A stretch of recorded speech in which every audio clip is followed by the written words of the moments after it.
Really whack. Okay. Good evening. I'd like to call the meeting to order. And Lisa, would you please read the land recognition statement? Yes, I'd be honored to. Thank you. I'd like to start our meeting with the acknowledgement that the land we are on is the traditional homelands of the Kalapuya people. The Kalapuya were stewards of this very land for over 14,000 years before their traditional way of life was forever disrupted and destroyed. We start our meeting with humility and reverence for the original inhabitants, the Kalapuya. Thank you. Celia, please take the roll. Yes. Holly Bauer Shaper, Here. Siobhan Cancel, Here. Mike Eister, Here. Sue Fahey, Here. Austin Fullnagy, Here at the kids' table. Lisa Fragala, Present. Holly Johnson, Here. Hillary Kittleson, here. Celine Swenson Harris, Here. Kevin Matthews, Steve Mattel. Here. Rosie Pryor, Here. Angela Van Kraus, Present. Ian Winbrock. Here. Thank you.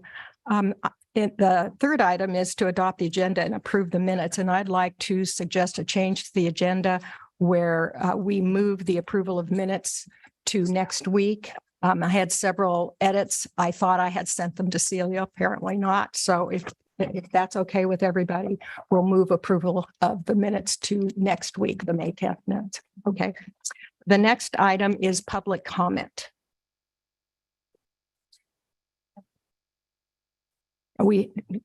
So I move to adopt the agenda as amended. Roll call for that. So moved. Second. Okay. Sorry about that. Okay. Holly Bauer Shaper, Yes. Siobhan Cancel, Yes. Mike Eister, Aye. Sue Fahey, Here. Austin Fullnagy, Sorry. Yes.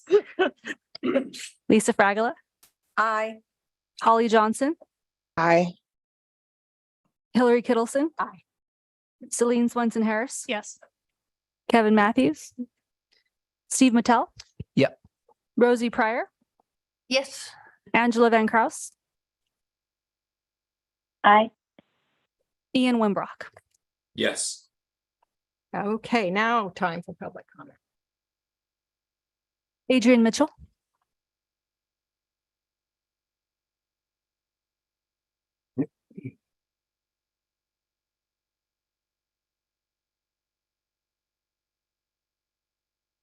Good evening, members of the board and budget committee.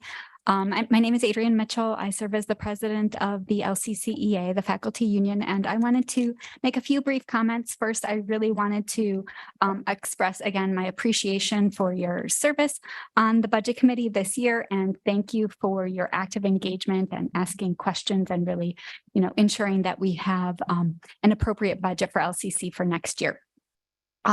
Last week, I mentioned that I thought that the amendments to the budget that were proposed were reasonable.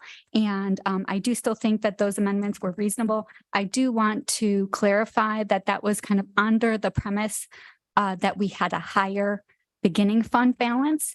And so I do want to share some concerns about the different figures that have been presented regarding the ending fund balance for this year and the beginning fund balance of next year. And I'm hoping that there can be some clarification and verification about what those actual figures are. So that was one thing that I was hoping could be clarified. In addition, I had some questions around Fund 9. I noticed that what was presented last week with the amendments pertained only to Fund 1.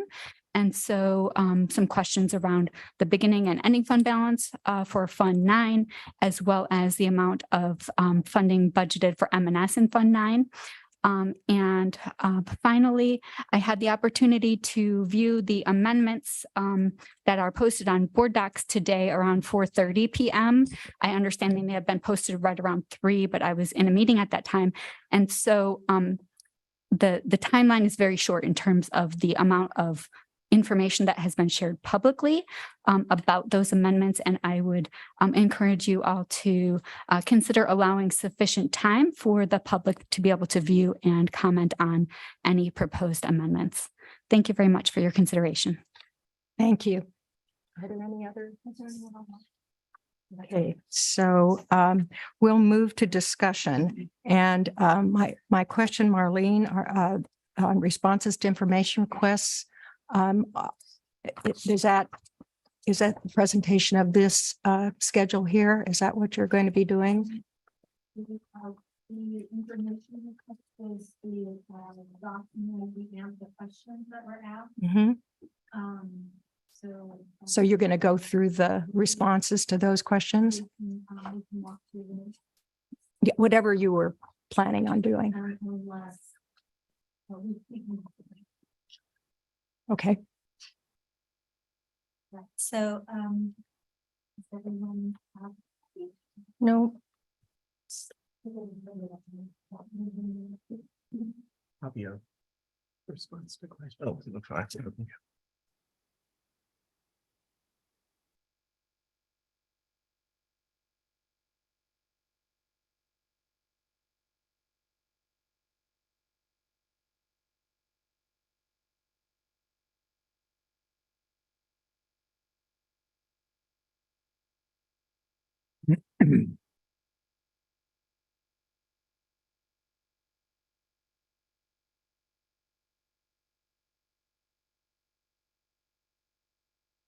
So the first question was, bring recommendation for reserved amount.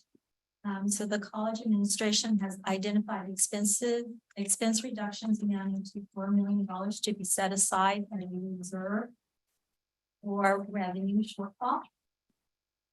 Question 2 was, please provide information on Lane Forward. Lane Forward is an entrepreneurial fund derived from taking a percentage of M&S funds to be reinvested into projects that advance the college's efforts on the 3 statistical priorities of fiscal condition, enrollment, and institutional culture. The fund is envisioned to serve as a catalyst for innovation in areas such as retention and student success, as well as a vehicle for professional development for our employees as part of self-directed functional teams. This investment is designed to be ongoing in future years. Excuse me, is there a question? Oh, you have a question. Who? Is it okay to ask questions as we do the questions? All right, awesome. Thank you. Thank you for the information. How much is in Lane Forward Fund? What's the dollar amount that we're setting aside? Just under 250,000. Okay, thank you. Lisa? So the expense reductions amounting to 4 million, are those articulated in what you're going to be presenting? Okay, great. I can wait. Thank you. Any other questions? Question 3 was the estimated fiscal year 23 ending fund budget balance arrived by assuming that contingency will be spent by supplemental budget before the end of the year. We estimated that we will spend the majority of the adopted budget for fiscal year 23 contingency of 2.5 million before the end of the year. This will leave us with an estimated ending balance of approximately 700,000 carry forward into 2024. So when you say an ending balance, you mean an ending balance in the contingency account, and that will increase our beginning fund balance by 700,000? Is that what I'm hearing? You don't mean that we're going to start the year just with 700,000? I was looking at starting the year with 700,000 as a contingency. Oh, no, that's not what I was saying. I was saying that if you have spent all but 700,000, Okay. then if all your other estimates for 2023 are accurate, then you'll have 700,000 more to spend next year. And therefore your beginning fund balance would be 700,000 higher. Okay, thank you.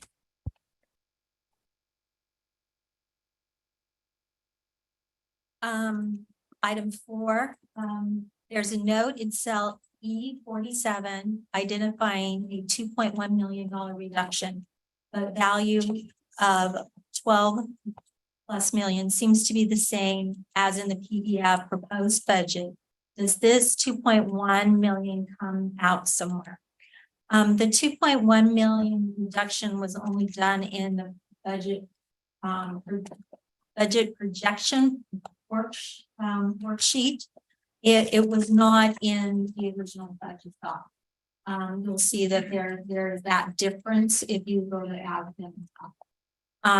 The reason for that is the worksheets that we were using in one of the cells, someone had typed in a number 2.1 million plus, which had been added in an figure overstating that. And we did not catch that when we presented the original proposed budget. So you'll see that that has been corrected in revisions. My apologies for that mistake and that overview. I'm under a crunch line to get things done, and we did not cross all our T's. 5, I'm not sure how to map B62 through C66 back to the original proposed document. So column B of the projected reserve forecast contingency, that's the file name that was presented, is the fiscal year's adopted budget, which you can find on the proposed budget document starting on pages 39 through 43 of the printed version. On pages 46 through 50 and pages 46 through 50 also. Column C was the updated after the proposed budget was printed, and therefore the estimated ending balance will not align with the estimated beginning balance for fiscal year.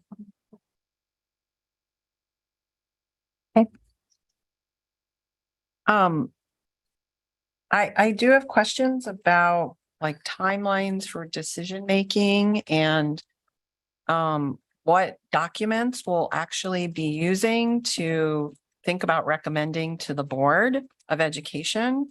Will we reprint the entire budget? I mean, how are we going to handle that process? So what my experience is that in many cases, there are substantial amendments to a budget at this stage, and they will be summarized in a schedule, much like the schedule that's at your place. And so when you make the motion, you make the motion to amend with the changes as described in a particular schedule. So And it'll be referenced then- to the original. right, printed it document. is an amendment to the printed copy. Okay. great. And then that amendments are made. And then when the adopted budget is printed, all those are incorporated. Great, thank you.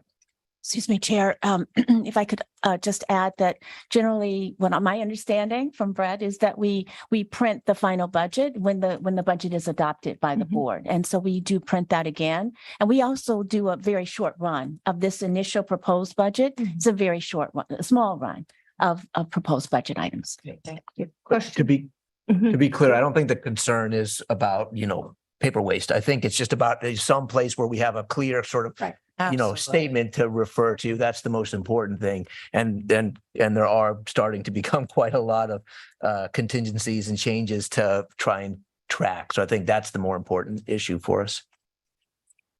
Go ahead, Marlene. Oh, really quick, Angela Van Kraus has a I'm question. sorry, Angela? Mhm. Angela? Thank you. I have a follow-up question on number 5, which we were just discussing. I'm looking at the PDF version of the budget, and I'm looking at the budget projection guide in Excel. So I'm looking at the PDF page 53, marked page 47. At the bottom of the page, there's contingency as a category. Non-departmental shows about 2.4 million, which is the same as we see on contingency in cell C64. And then there's the unappropriated ending fund balance on the PDF for 2.7 million. And I'm wondering if that corresponds with the value in C62, revenue over under expenditures. So these two values in the PDF are summed to create the total contingency of $5 million. And so I'm trying to understand the relationship between those numbers and the numbers between C62 and C66. So we see an ending balance of $3 million, which is obviously not the sum of revenue over under expenditures and contingency. I'm wondering if you can sort of walk us through how those values relate to one another. I'm not sure. I have a question now. Is what's schedule? What's the second schedule that you're looking at? You have the document, the budget document, and what is the other schedule you're looking at? The Excel version of budget projection guide. I think it was 5/10/23. I'm not sure if I added that date or if that was already on there.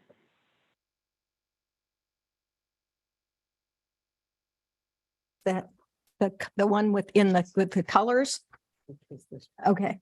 It's from the meeting. It gave, there are a number of colors. Yes, we have Yeah. some, Yeah. some change. Great. Thank you. Marlene? So,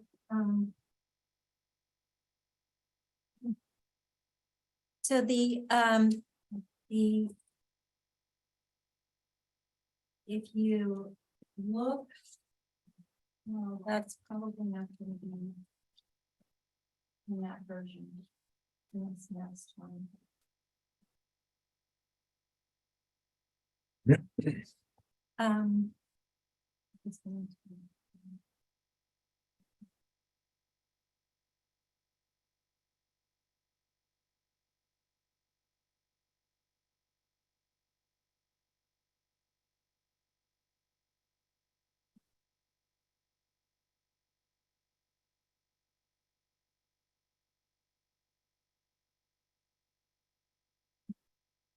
And if I'm allowed to share screen, I'm happy to share screen so I can show what I'm looking at to help clarify that.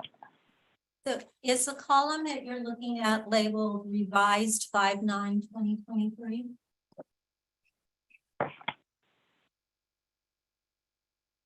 Yes. Column L, if you look at line 64, column L, you'll see. Can you say how it's labeled? We don't have those columns and letters on. Okay, it's labeled revised 5/9/2023. Uh-huh. That's column L. If you go to the very bottom of that, you will see the I contingent. think we might be looking at different documents. I'm not looking at the one with multiple years. I'm looking at the one with only 1 year. I don't think there was a column L populated. Oh, 1 year. So you're looking at the guide then? Yeah. Okay.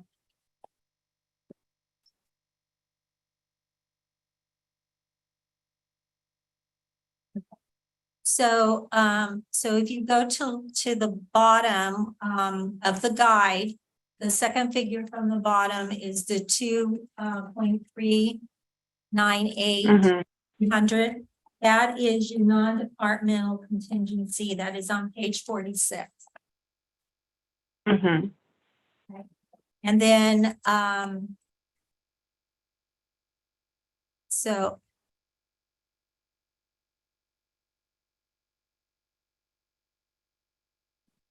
So also on page 46, we see a $2.7 million unappropriated ending fund balance. Right. And then we see those two values summed to $5 million. Yes, and then on this version, the 2.7 million unappropriated funds was not added. It's not present in the spreadsheet.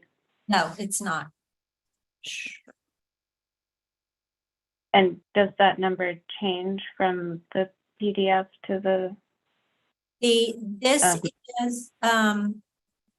This figure changes based on the reserve, based on the revenue sources.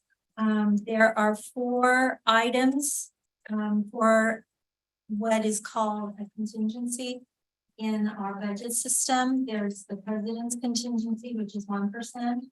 There's the board's contingency, which is a 0.5%. There's a faculty contingency in there and a operations contingency. That all total is 2.7.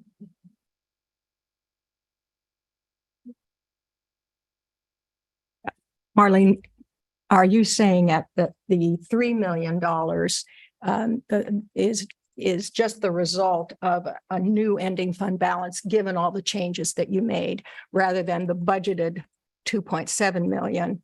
Yes. Okay. Does that help? That answers my question. Thank you very Thank much. you. Okay. So can you move to, oh, Lisa, No, sorry. you answered my question. Thank you. Okay. Okay. Thank you. So Okay, moving on. Question 6. There is a total contingency line on page 46 that appears to be the sum of non-departmental and new ending fund balance. Does that total contingency line have a meaning? If so, could I replicate from the values in column C, see yellow highlighted pink font in rows 64. So the answer, yes, there is meaning to the contingency amounts. So again, on page 37 of your budget.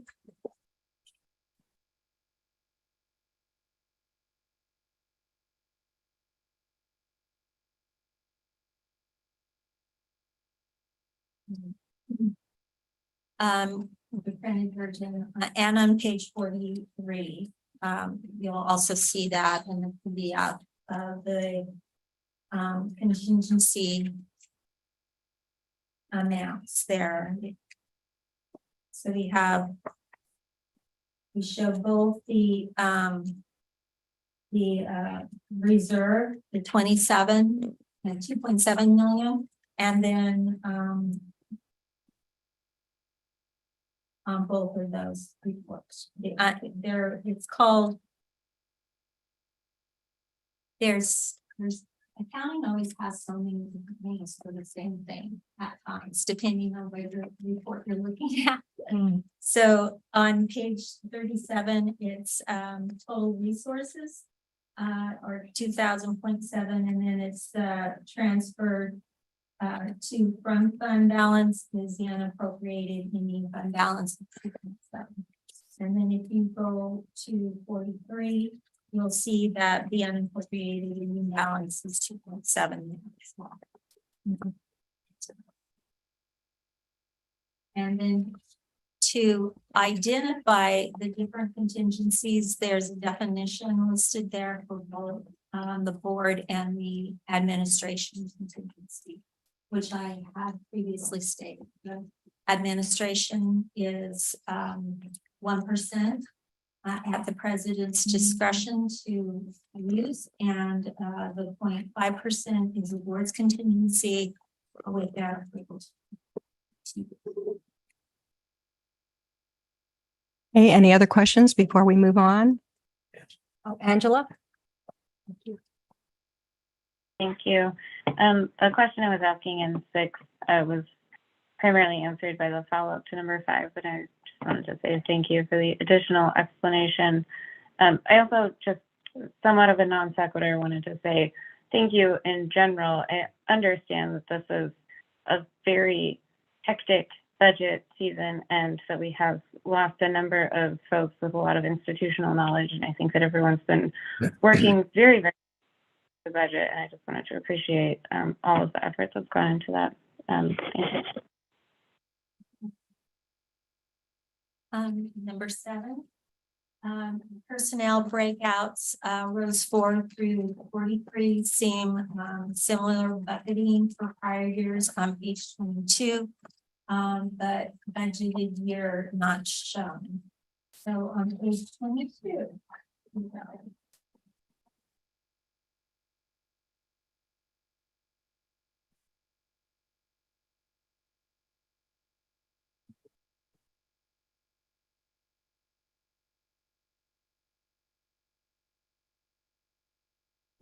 So the table on page 22, on the printed proposed budget, and on page 26 of the PDF version, the years are listed on the top row.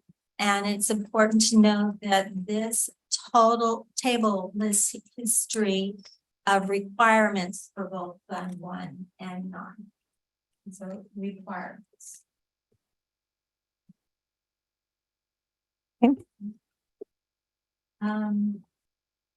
Number 8, are these breakouts visible somewhere in the proposed budget, or are they organized this way for convenience in the guide document only?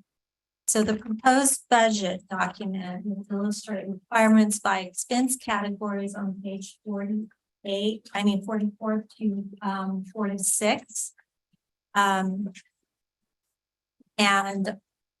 pages 51 to 53. They're broken down by program. So you're not going to see them mapped as part-time, contingent, OPE within the printed version. But that is the way we use the information when we do in the workouts. Any questions before we move on? Angela? Thank you. I think both 7 and 8 are really answered by the amendment schedule as base for a motion document in this meeting, in the materials for this meeting. So I don't know if others had the same question, but if you did, I think the answer is there very clearly, and I thank you for it. It's very convenient. Number 9, it looks like the beginning fund balance goes down 5.8 million from 7.8 million in the proposed budget to 2.5 million in the guide. Is that due to the expected short-term borrowing as a result of cash flow shortage? So to answer the last portion of the question, short-term borrowing is not reflected in the budget documents. That is cash the board will see later more on that.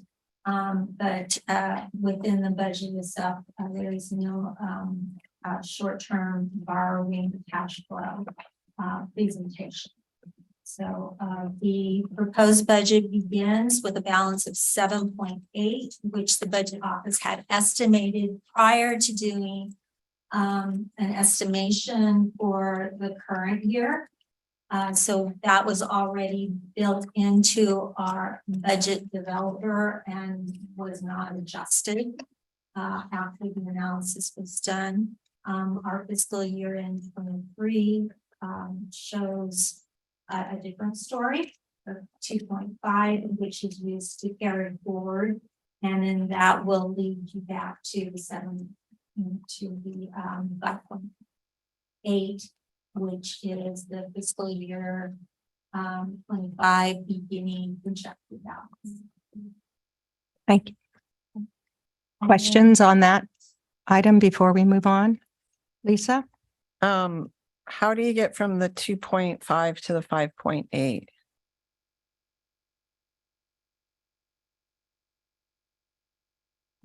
And question 9. So the 2.5 is the estimated 2023 ending balance. That carries, we use that to carry forward as a beginning balance for 2024, which ends with our ended with our revision at I have a wrong revision. I think it's this one.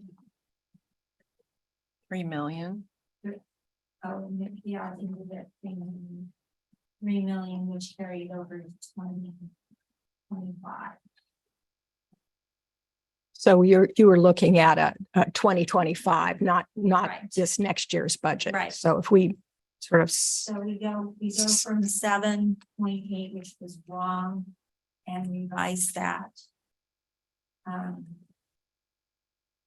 the new estimated figure of 2.5.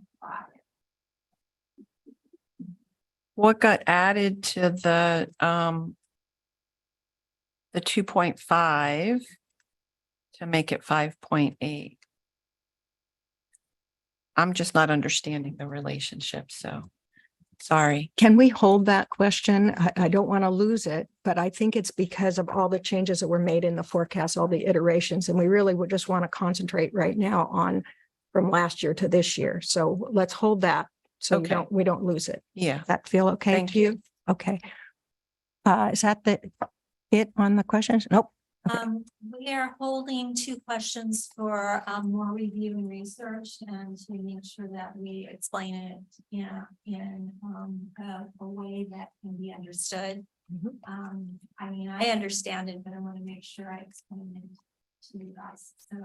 So the swirl and the proposed budget variance is greater than 2%. Those will be discussed next. So before you move on to the schedule, the amendment schedule that you have in front of you, this one here.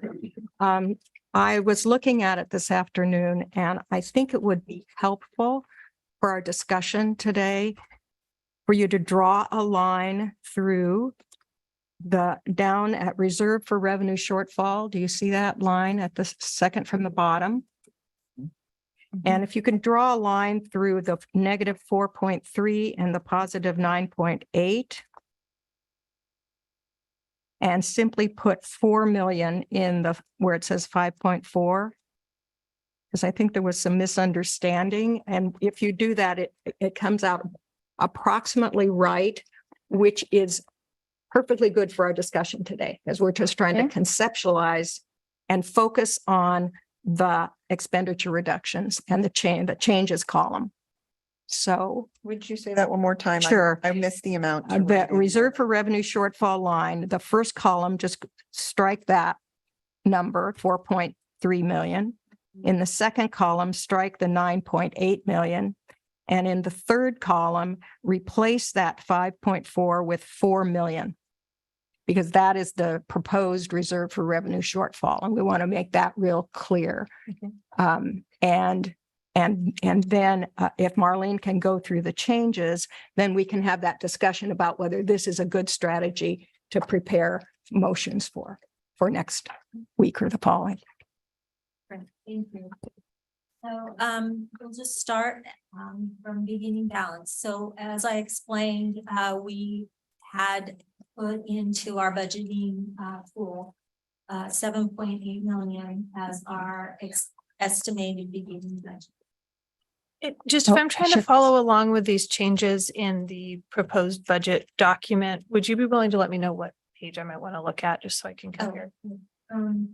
So you could, this is all Fund 1. And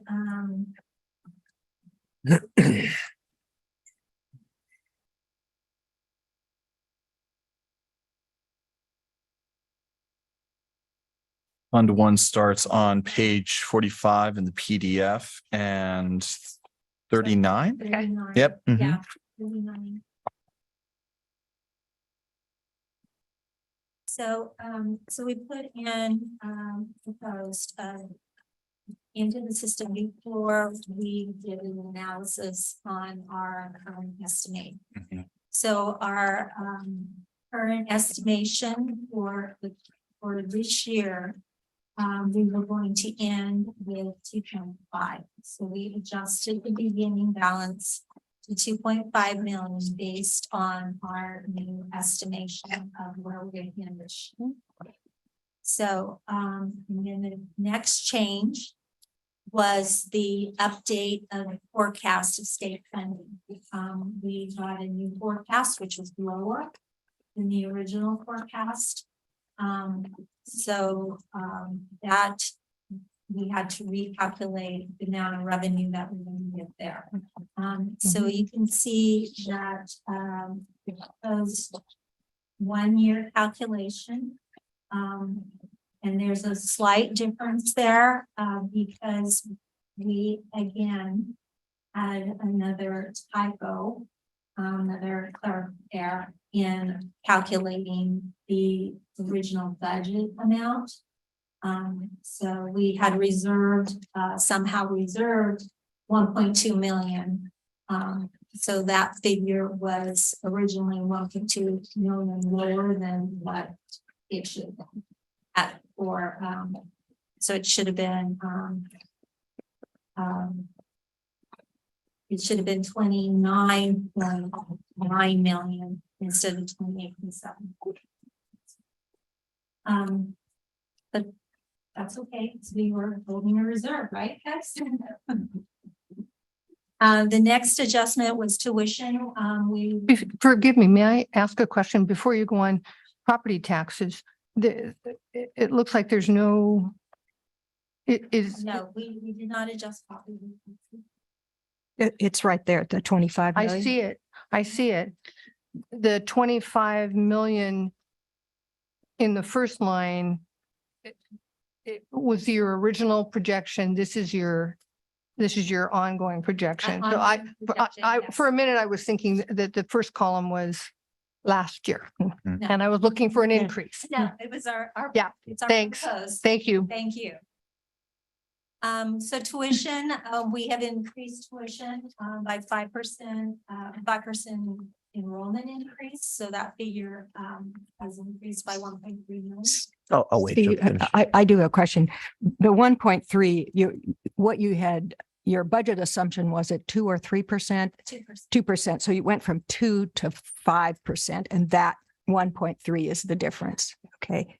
Any other questions before we go Just on? briefly going back to the property taxes, I recall some presentation not too long ago where we were estimating something like an additional 3 million in property taxes this year over, I suppose, the most recent year last year.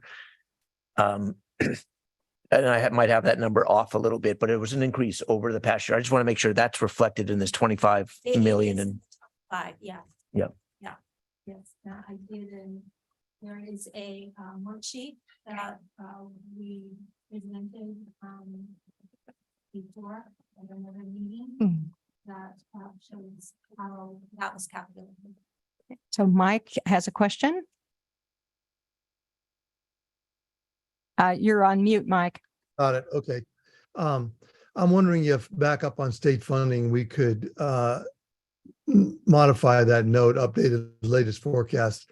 That will be almost a meaningless note unless we put a date on it. So maybe if we could just put most recent forecast and then put the date of that forecast so that we'll be able to pin it down to something. Yeah, because the forecast today you shared with us. And if, I think it would be more appropriate to, instead of calling it the forecast, it's using the co-chair's budget framework is what we base that figure off of. Today's forecast was better news than I think anyone was expecting. Will not get us to 855 million, unfortunately, but it's much better than most of us were preparing for. Well, let's just put a label on there that will mean something to us a week from now or a month from now. Good idea. It's not a problem. Go ahead, Marlene. Easy fix. The next note is other revenue.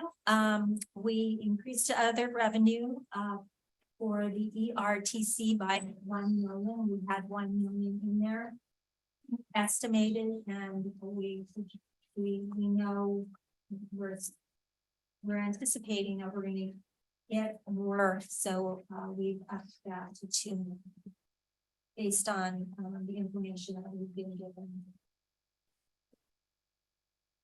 And then we increased the dental clinic income by 116,000. And that was based on actuals for the last 3 years. I looked at the actuals and they had been increasing, and so I made a conservative adjustment to increase that. Steve? Can you remind me that acronym, that ERTC, what does that stand for? Tax credit. So that's the federal money that we're hoping to receive, and I believe you updated on this a few months ago, and we've hired some firm to help us work through the paperwork. I've been just sort of briefed that lots and lots of organizations are doing this. There's potentially lots of organizations out there that are popping up, you know, to provide the service. Some are more reputable than others, and there's a backlog, is what I've understand. Given that so many organizations are applying for this, we may not get the money as soon as we need it, and so I'm wondering about the cash flow issue that it may cause. We have a reasonable expectation to receive it, but not necessarily in this upcoming budget cycle. That's where the reserve for revenue shortfall comes in, and we'll tell you some of the adjustments that get us that $4 million of reserve for revenue shortfall. So the cash flow issue would be made up in that way, and then we'd recover this over time. It exceeds the $2 million that we're expecting from the ERTC, and so it's $4 million.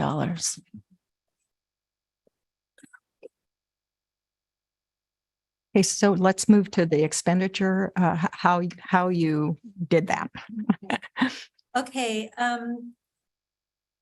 we took from the proposed budget the same categories that are there: the instruction, the student services, the child college support, finances, plan ops, and we broke out the M&S and the personnel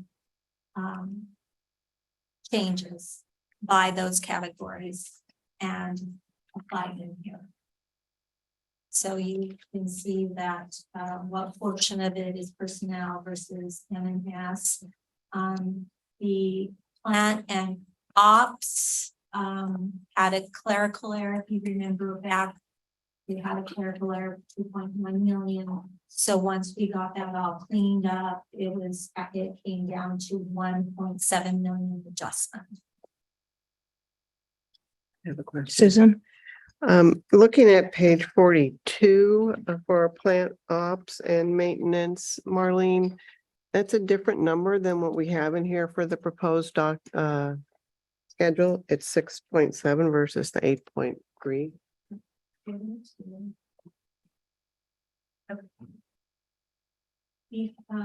The original entry that we made in the proposed was off. We had that clerical error where it was in the formula, so materials was listed at 14 million and it was really only 12 million. So it was under budgeted. Yeah. Over budgeted? Over budget. It was over budgeted.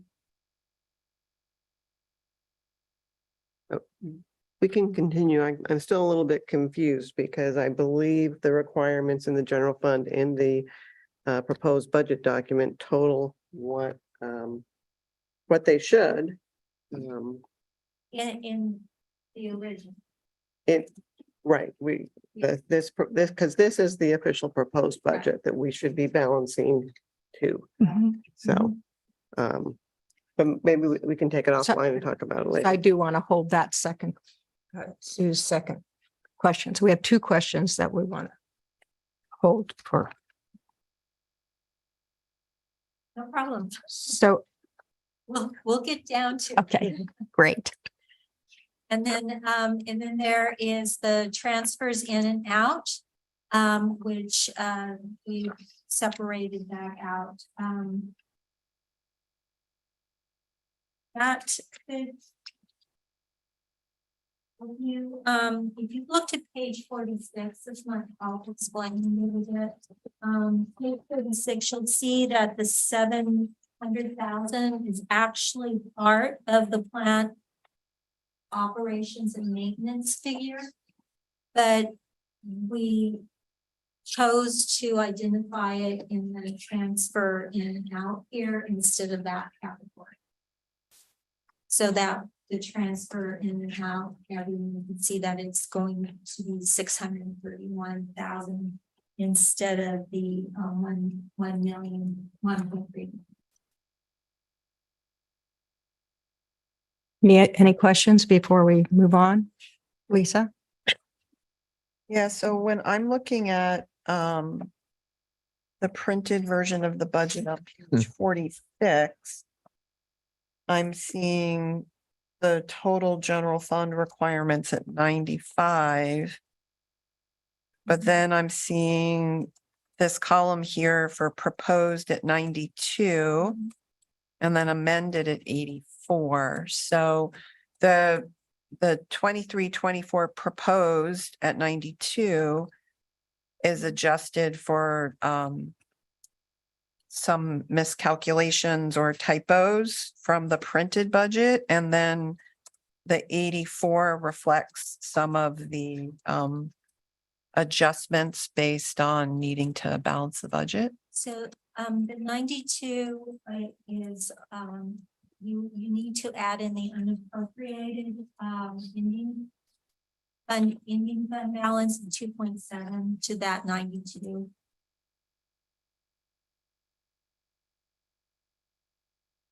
To get closer to the 95.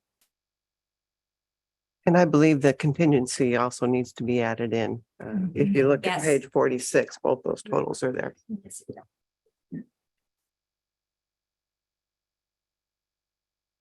And I believe that added up to 97 million, not the 95, which is why I say the plan ops number needs to be adjusted. That's why, yes, the plan ops number.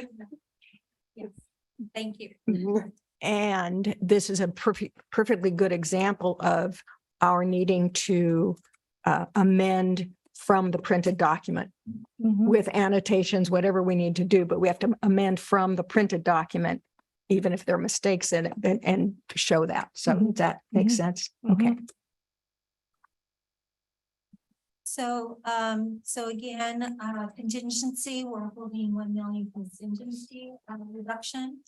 And then, the last item is the ending fund balance, which has been updated based on the reserves, of the, set for, the 1%, the 0.5%, the, funds for the, faculty, and then the operating.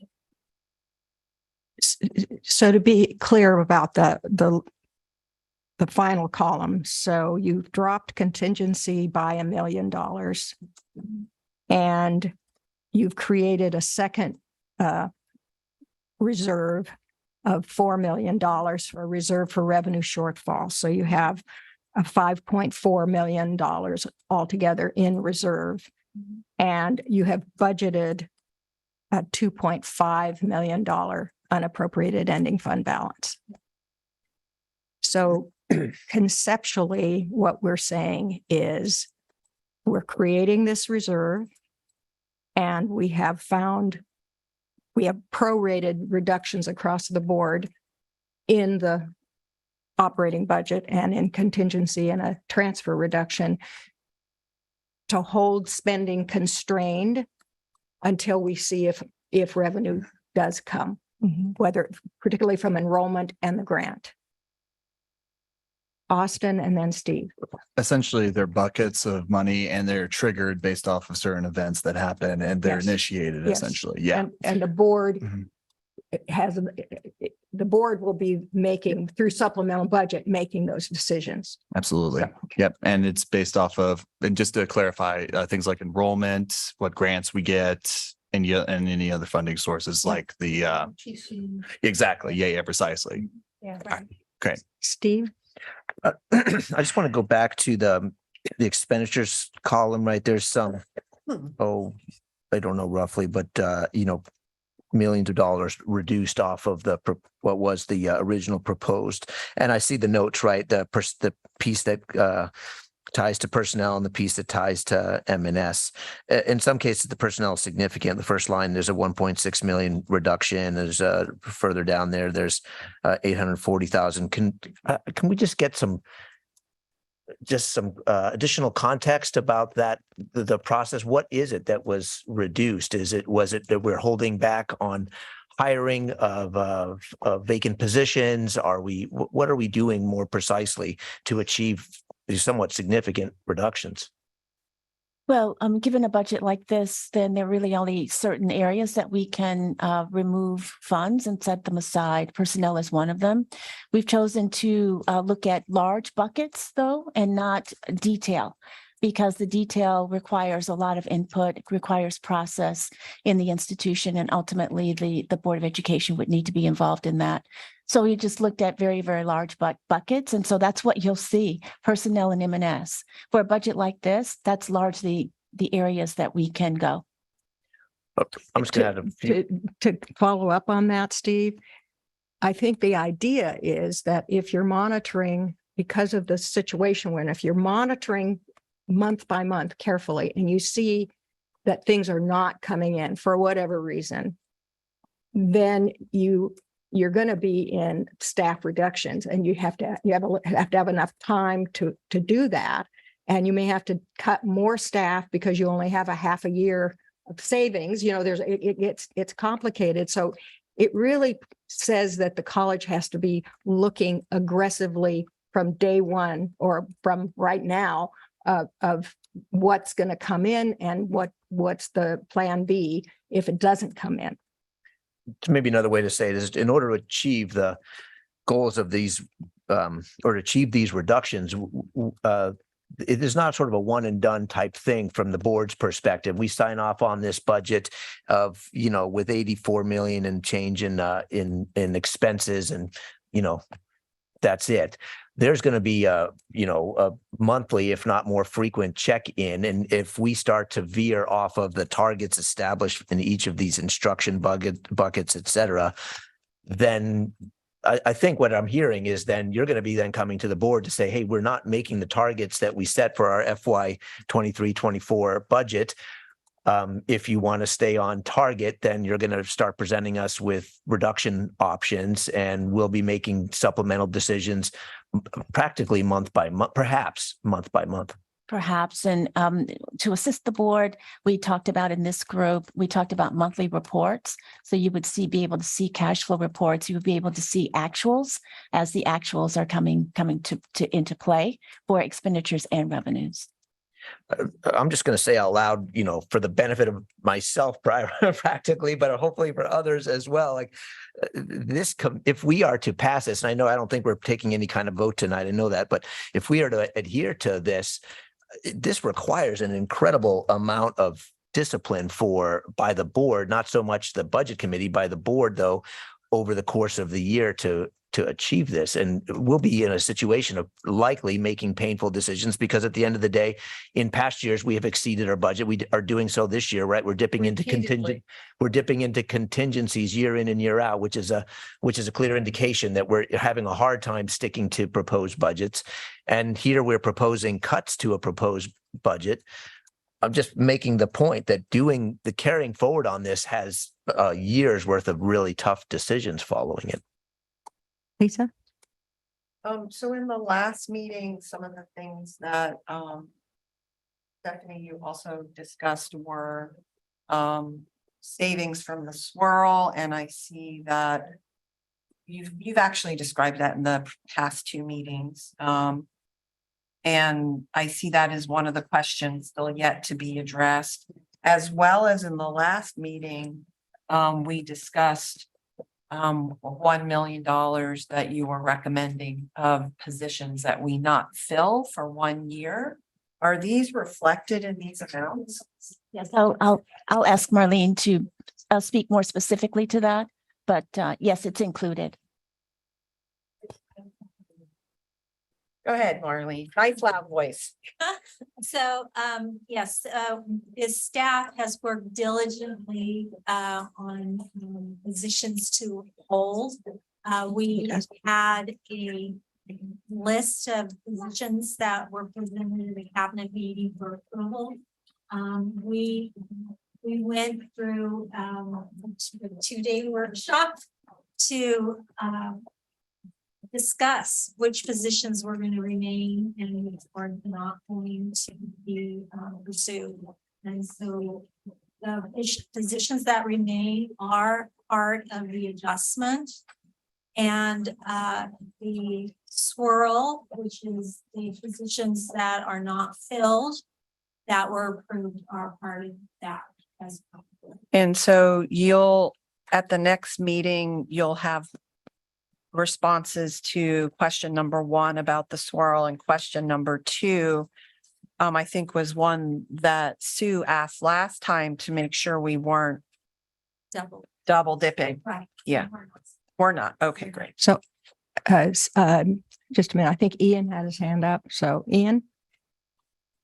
Yeah, I just wanted to kind of dovetail on Lisa's question. First is a suggestion that we use at the University of Oregon. It's data visualization tools through Power BI or Tableau. Data dashboards are a powerful tool at the university to have a deeper sense of budgets in real time, even with the latency from budget period to budget period. That might be a tool that could be beneficial for the board as it has to navigate these tough budget decisions. And I'm a little squeamish because I don't see the budget very often about some of the kind of higher level buckets without a more granular level of detail in the personnel cuts or some of the student services. And it would be helpful for me to facilitate a deeper understanding, to have a breakdown of what some of the options to the board would be in some of these categories, whether it be terminating positions or not filling certain positions, because right now I just don't feel like I have a deep enough understanding of what opportunities might be available to the board over the coming year for some of these larger buckets of budget reductions. Yeah, and I have more or less the same question. I'll state it slightly differently. Maybe next week when we meet, or whenever it is the next time we're scheduled to meet, my question is the flexibility that the board has vis-a-vis contracts with the unions, et cetera, to make cuts. Because again, if we don't hit the projections that are established here in this budget, and there's every reason to think that at least in some cases we won't, we'll be presented, or you'll have to develop cuts. And I want some sense of what that would look like and what kind of flexibility we have in the first place. We're limited in what we can do given the contracts that we have in place. So some sense of what that is would help me. Rosie, and then I want to make a proposal. Rosie? Oh, and Mike. I appreciate the desire by members of the Budget Committee to want a greater detail about these kinds of choices. Unfortunately, it's not the Budget Committee's purview to dive into the detail of how the budget gets implemented. It's really more the Budget Committee's responsibility to guide us toward a budget strategy for balancing that kind of meets the straight face test, if you will. Similarly, I'm a little concerned about asking President Bulger to come back in 7 days and give us very much chapter and verse about how these particular reductions would be handled. I think there's a lot of work that's going to have to go into that. Some really, I appreciate you're using the term high level. Perhaps you can come back with some high level explanation of the approach that would be taken It's my understanding, and I apologize for missing the first couple of budget committee meetings. I realize I don't even have a copy of the proposed budget because I missed the meeting. So I wondered why I was floundering here. I thought, why don't I have this document? And I don't have the document because I wasn't here. But it's my understanding that the unions have come forward and indicated a willingness to support cuts to the budget, which is, to me, a breath of fresh air and an opportunity for us to collaborate on the way forward in order to get Lane onto solid financial footing. So I recognize we worry about the constraints that are on us, but perhaps we've reached a point in history where our union partners are prepared to work collaboratively with us to get to where we need to get to. So Mike and May I just make a very quick comment based Sure. on hearing what Rosie just said? I agree. Like, right, we're getting ahead of ourselves, so I'm going to retract my request. I agree. Right, we're getting ahead of ourselves. I'm absorbing the enormity of the task ahead of us and partly freaking out, honestly. But I'll hold on to that for later. Yeah. Okay, Mike, Can I have a just, point of order? yeah, it is past 6. I'm asking if we can move to extend. Can we, would you like to move to I'd like to extend? move to extend I second. 10 minutes. A second. Do we need a roll call for this? No? All those in favor, say aye. Aye. Opposed? Okay, we're extending for 10 minutes. Mike, you're on. So at the meeting last week, and Steve and Rosie didn't hear this, but I talked about a snapshot of a moving picture and really encouraged the committee and the board to permit Dr. Bolger to present us with the broadest of information and to not ask her to get into any detail about cuts. This snapshot of the moving picture, the picture is moving so quickly, and we don't know for how much longer it's going to move. And for a number of reasons, I think it would be ill-advised to go into very much detail about specifics on cuts, other than the broad buckets that she has already presented to us. Lisa? For moving forward for next week, this is only Fund 1. And so I am curious about the ending fund balances in our other funds and what's reflected there, because this isn't the only fund that we do have. I would like to make a proposal, and that is first, I would like to just have a test of the approach that we've been taking, which is the reserve for revenue shortfall and spending constraints expenditure. Is anyone uncomfortable with that, or are we on the track to go for a motion that is like that, just at a conceptual level? Does anyone have a comment? Lisa? Yeah, I did want to bring us back to, since Rosie was not here for a couple of previous meetings and Steve wasn't here for the previous one, that I feel like we started out initially with, in some ways, a very optimistic presentation from Dr. Bolger about the positive direction that we're going. And so I do want to also reference that in terms of, like, I feel I really appreciate this way that we've narrowed the focus, that we've looked at some balancing mechanisms, but we are also leaving this money in this reserve revenue shortfall for the president to be able to have that flexibility to meet the 5% enrollment, to bring in that money from the ERC, and to have some space for vision implementation. Well, given that we're probably, and I'm not hearing otherwise, that we can, that a motion can be prepared to amend the budget based on this conceptual framework.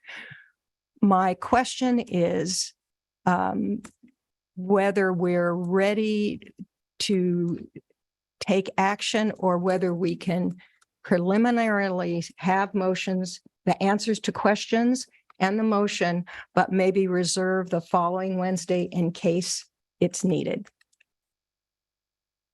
And so that's my question to the group. So let me say back what you just said. Next week, we would try to come to closure on the questions that have been raised about the budget, about the swirl and so forth. And then look at motions that operationalize the concept of a reserve for, what's it called? Reserve for Revenue shortfall. revenue shortfall and so forth. And if the budget committee is ready, it can take the step of moving forward to conclude its business. If it's not, we would be all willing to come back one more time on the, what would that be, the 31st, I think, to finalize the budget committee's work. Does that work for staff as a So proposal? possibly one more meeting, Maybe two. conceivably two. Yeah. Or definitely works one. for us. That's, Definitely one more. that's my proposal, is to have Works for a me. second meeting in our back pocket. And it works for us. So do we need any motion to that effect, or can we Nah. just? All right, You just offered us All right. general guidance. good. I'm glad. Says All right. to retire So- board president. Yeah. Given that, I think, oh, One comment, yes. we've got a little bit of time. Given the fact that we're using $1.8 million of contingency this year, and I guess we've used contingency frequently in the past, it does make me a little nervous that we're cutting contingency by $1 million, particularly given the amount of cuts that we're making to the budget to balance. In my experience, often when you make cuts, you need more contingency, not less. And so I'm just putting it out there that it concerns me a little. I know we have the revenue shortfall, but that could be an issue. well, and if there can be one more look at how we think we're really going to end this year. And if indeed we're going to have 700,000 more than the 2.5 million, then that maybe could be put into Storage. contingency. So Yeah. we can look at that as an option. Okay, with that, meeting's adjourned. Good job. Yeah. Thank you. Thank you.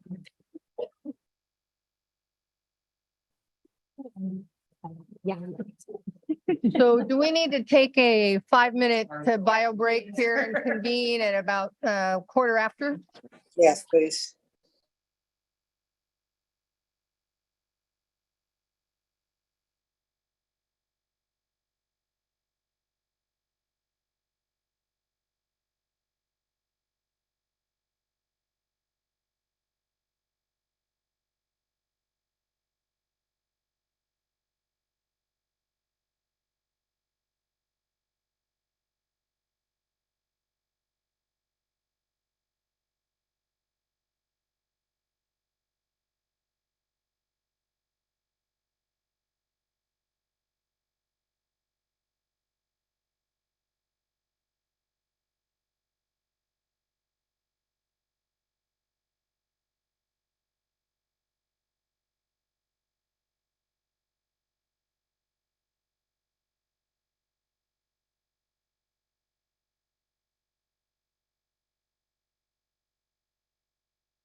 To order, would the board members return to the boardroom, please?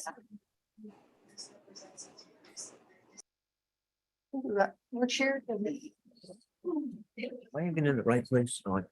I think she put us. Okay, I think we're all here, are we not?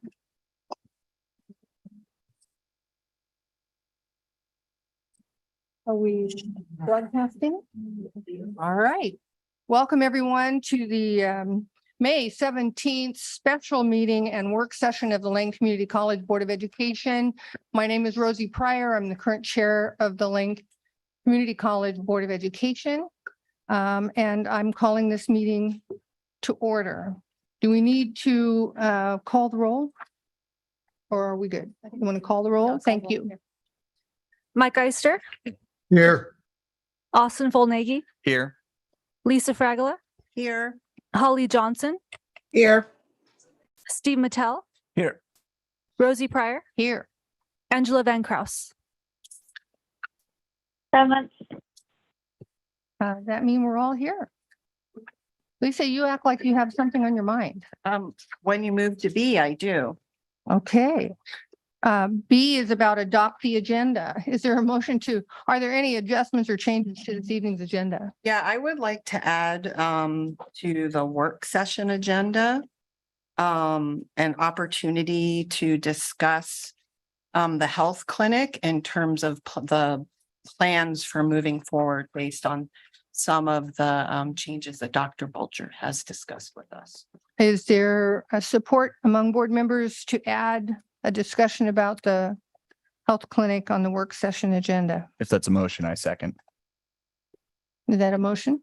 If I think if I don't know, do we need a motion, Michael Blade? I mean, I think it's up to you We do. if you want to make a motion. I can make a motion. And I'll Right. second that motion. Okay. Would you like to speak to your motion? Yes, I would. So I think this agenda has changed quite a bit from when it was initially released.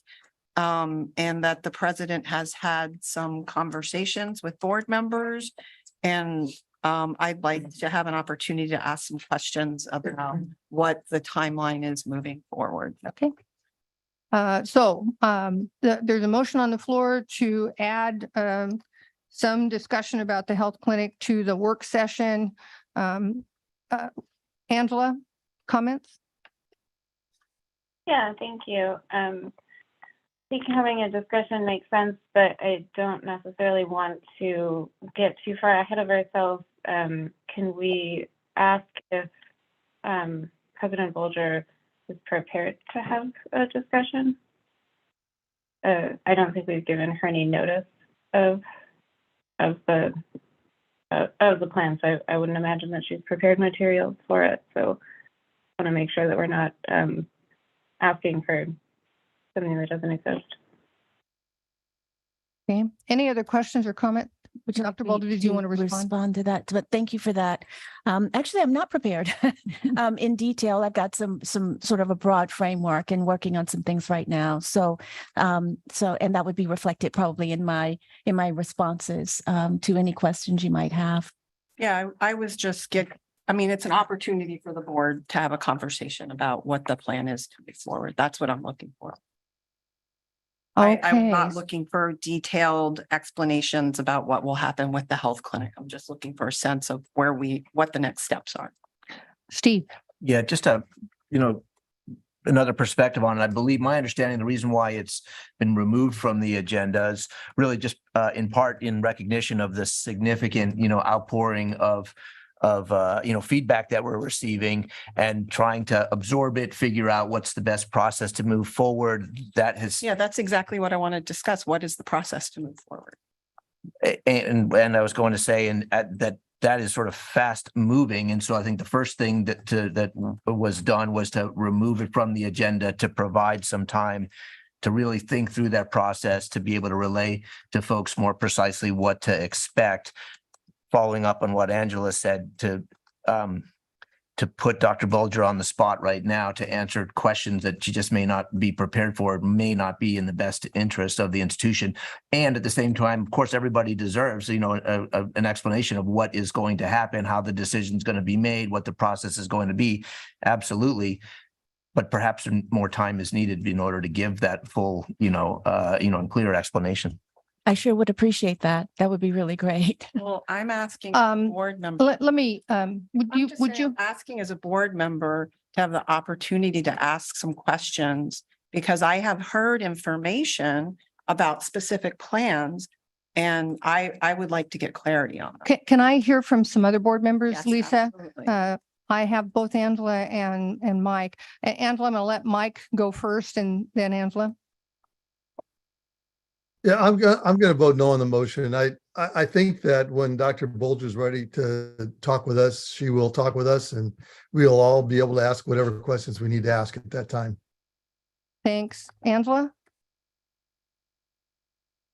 I'm also going to vote no on the motion.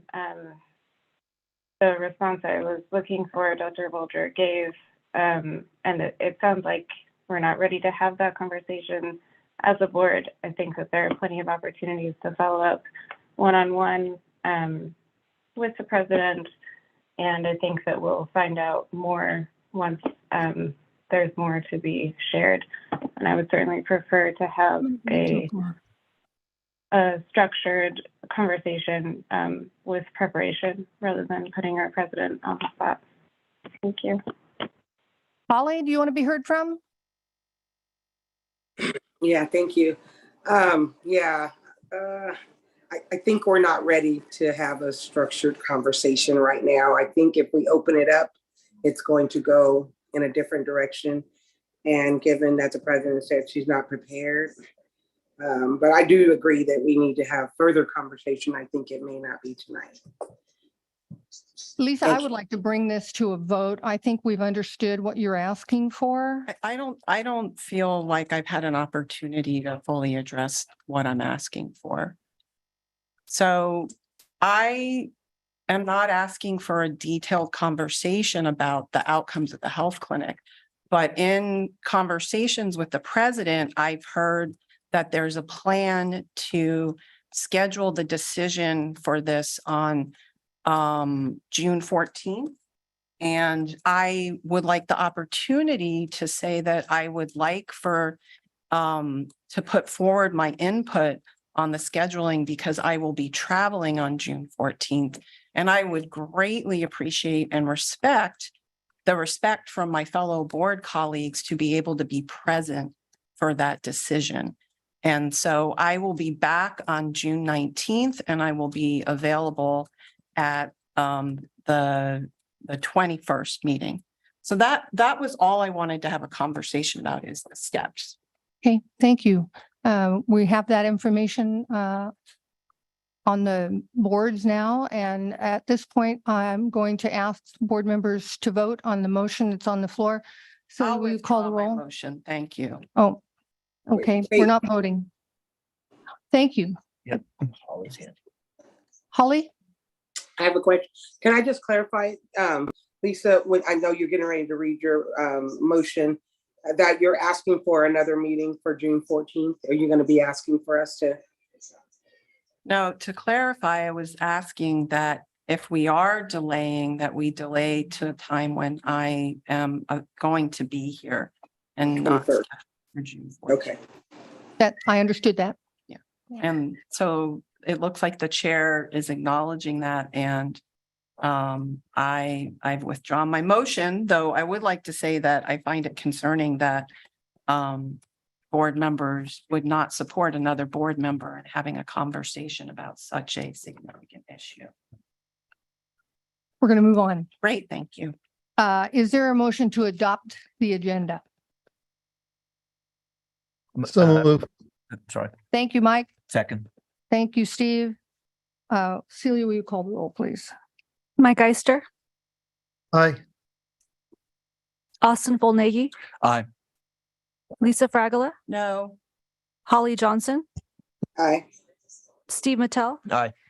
Rosie Pryor, Aye. Angela Van Kraus. Aye. The motion carries. We're moving on to public comment. And we have a number of people who have indicated a desire to speak tonight. So we will begin ASAP with Grant Matthews, followed by Mike Blade.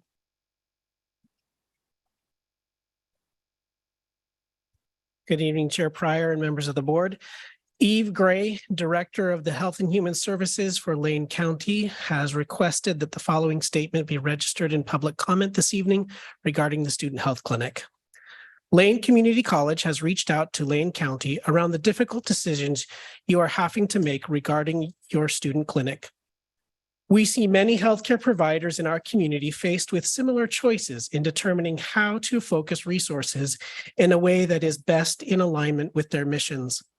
Lane County is committed to partnering with LCC as you determine next steps. Some areas of potential collaboration include transitioning current staff and patients of the student clinic to the community health centers of Lane County, if that is determined to be in the best interest of the staff, students, and both organizations. We are also open to discussing the use of public health as a contracted entity that would offer health promotion-related activities on campus to a broader group of students than is reached by the health clinic today. We recognize the weight of the decisions you face regarding the future of the health clinic and are here to support you as we identify the best partnership opportunities. Please don't hesitate to reach out with questions or potential opportunities for collaboration. Thank you. Thank you. Mike Blade, followed by Stephen Burskovich. Thank you, Chair Pryor, members of the board. I'm reading a letter from Todd Salmus, the Chief Executive of Peace Health Oregon. Dear Lane Community College Board of Education, Peace Health is open to exploring a partnership with Lane Community College to deliver in-person medical care for students in need. As a not-for-profit healthcare organization, our mission is to ensure every individual receives safe, compassionate care. Collaboration is one of our core values, and we believe in fostering involvement, cooperation, and creativity among all those dedicated to promoting community health. Over the years, Peace Health has been a proud collaborator with the Lane Community College, working together on initiatives that address the educational, training, and healthcare needs of our community. I'm grateful for the opportunity to discuss the present challenges in serving LCC students through the existing on-campus health clinic model. Should the college decide to discontinue its on-campus healthcare services, Peace Health is open to discussing solutions that meet the medical needs of the impacted community members. Preliminary discussions between LCC and Peace Health suggest that there are existing options to seamlessly provide a medical home for the identified patient population. We look forward to meeting with LCC and other key medical provider stakeholders in the upcoming months to complete our planning process should the college choose to adopt a different model for providing in-person medical services. Thank you. Stephen Burskovich, followed by Anna Gates Tapia. Yes, first I'd like to say I hope tonight that unlike the last time I was here 2 weeks ago, the board respected everybody's point of view and listened to the first group of public. But when the board said something they didn't agree with, they all booed and clapped and made a scene that was really bad. I want to apologize to President Bolger and the board for that. That was really unacceptable. You get respect, it's time to return it. And that's the way I view. Let me first say I'm from a family. My father was a physician, my mother's a nurse. And I feel that Lane Community College it's not a clinic because when it was built as a wellness center. I don't know why to save money or whatever, but it was built under permits as a wellness center. Maybe something's changed since then, but I was here when they did that. And I believe that the value of this wellness center is we can reduce it down to like a couple of nurses, and they would be a resource for people to come to find out where the services are available to them. Because like I went there once to get a Band-Aid and I almost had to fill out a form to get a Band-Aid. I just said, well, I'll just bleed out, and I left. And they gave me a Band-Aid. They can't do stitches, they can't transport patients. Please don't interrupt the speaker. And the students that we're servicing, they have a lifestyle that many of us don't have. They shop online, they date online, they socialize online, They attend school online. They watch their movies and TVs online, and you get their news online. So getting healthcare advice online is not really far from what they expect. Thanks for speaking to me. So getting the medical advice. So the wellness center is, I feel the wellness center should just be scaled down and be a resource for people to come to find out where they can go for their help. Thank you. Thank you. Anna Gates Tapia, followed by Kathleen Lloyd.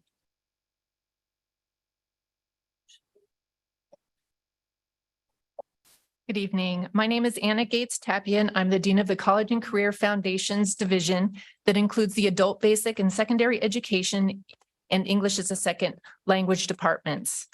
I'm here today to share my thoughts and a few student and faculty comments about the discussions regarding the LCC Student Health Clinic. I'd like to express my appreciation to the LCC community for the current conversations about the healthcare needs of our students. They have highlighted a significant gap in services for segments of this college's student population. In particular, a gap in services for our students taking non-credit courses to pursue college and career goals. These include more than 1,000 adult learners in our GED, college preparation, and language acquisition programs. These students are not served by the current student health clinic model. Having interacted and observed ABSE and ESL students over the past 8 years, two elements of student healthcare needs rise to the top: access and affordability. With regards to access, all services need to be offered by multilingual and diverse health care workers remotely and in person. I will share what a few of our ESL and ABSE students and faculty told us this week. An ESL student shared, "I work 60 hours a week at my restaurant. My husband and I own it, and we still can't pay for health insurance for ourselves. I need to go to the doctor, but it's too expensive.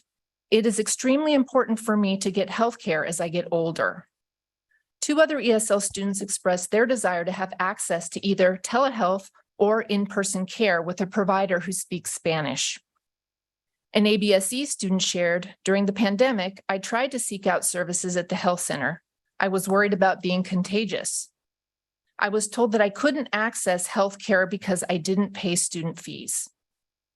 A division faculty member shared, "Honestly, I felt so bad when I saw how excited some of these students got about healthcare for them. I had to keep reiterating that it was only an idea right now, but that their input was important."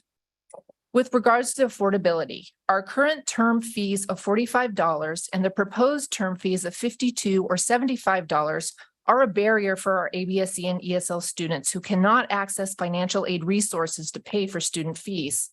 These are not equitable alternatives. Opt-in term fees of $15 would substantially reduce the cost barrier and could be covered by grant or foundation funds for students in most financial need. My ask is that our college community acknowledges that our current model does not equitably serve LCC students, and asks that we keep an open mind so we can make progress in thoughtful and respectful explorations of student healthcare options that are equitably distributed and fiscally sustainable. Explorations that include broad stakeholder representation. Thank you. Thank you. Kathleen Lloyd, followed by Nikar Ramlakan. Thank you. My name is Kathleen Lloyd, and I'm the coordinator of the Early Childhood Education Program. And I didn't prepare any remarks. I was at the last meeting and I was so moved by what people said in their opening remarks. And I really appreciated your letter in response to listening to the outcry in support of the Student Health Center. I wanted to give you information about the Early Childhood Education Program that I'm not sure you have. And that is, we have a fully online program now after COVID, and we are fully enrolled. We have a 1-year certificate. We have 3 stackable certificates. We have a 2 years associate's degree, and we also have transfer degrees. However, our online students are required to do 270 hours of student teaching, supervised. Oregon law requires that students who work with children in educational settings have MMR immunization documentation, measles, mumps, rubella. If you're born in Oregon, that's easy for us to get because of the Oregon Alert System. However, many of our students, we draw a lot of students from Japan and China, and we also have a very strong PASS program where students are now citizens in this country. However, they might have English as a second language and can't find their documents. They go to the health center to get a titer blood test. The titer blood test can test them for their immunity. If they're not immune, they have to get their MMRs, which is a month in between the two vaccinations, and it's very expensive. Our students, especially our international students, but all of our students need health support, not telehealth, because they need vaccinations and somebody to talk them through the systems. When COVID happened and we shut down, the Lane Child and Family Center, which is our lab school that hosts the student teachers, opened for emergency providers. Our students need to be COVID immunized, and we're working here when the school was closed. So I just want to remind you that the care of young children and the care of students, when our students are working with young children, their immunity is at risk. We should be looking at whooping cough, all kinds of other vaccinations, and we need people that they can talk to. Being able to walk across campus and see that sign that says Health Center open, it's so reassuring and comforting. And I think we forget this ethic of care. And I really want to call you to the value of not a corporate model and a for-profit health model, but an ethic of care. And I applaud you for the hard work you do. I don't envy your job. I don't pretend to understand economics and budgeting, but I really hope that you'll figure out a way to maintain brick and mortar care. Thank you. Thank you. Nikar? Let's treat everybody the same. Let's treat everybody the same. Chair, may I suggest that you can applaud with. I think it would be nice if we would just show respect in the same fashion to every speaker. Austin, I don't want to encourage one way or another. Let's respect every speaker. Nikar, you have the floor. Dear Board of Education and President Bolger, my name is Nikar Omnikan, and I'm here today as the student body president on behalf of the Associated Students of Lane Community College to express my deep concerns regarding the postponement of the decision on the health clinic and the subsequent delays. Firstly, I would like to express my frustration in the removal of the health clinic as today's agenda item, as I indicated the urgency to plenty of students to attend today who were also equally as frustrated as me when they found out it was removed. Secondly, I am concerned that the final decision will be made when students are not present due to being the end of a busy term, depriving them of their right to participate in such a crucial matter. June 14th is in the middle of finals week, and thus it is unfair to expect students who wanted to attend to show up. I would also like to reiterate what board member Lisa Fragler said about not being in attendance, which I believe does not ensure fairness in a crucial board decision. One major concern is the insufficient timeline given to the task force to assess the needs of our students. Allocating only 2 to 3 weeks, especially towards the end of a hectic academic year, is inadequate to properly evaluate and address the importance of the student health clinic.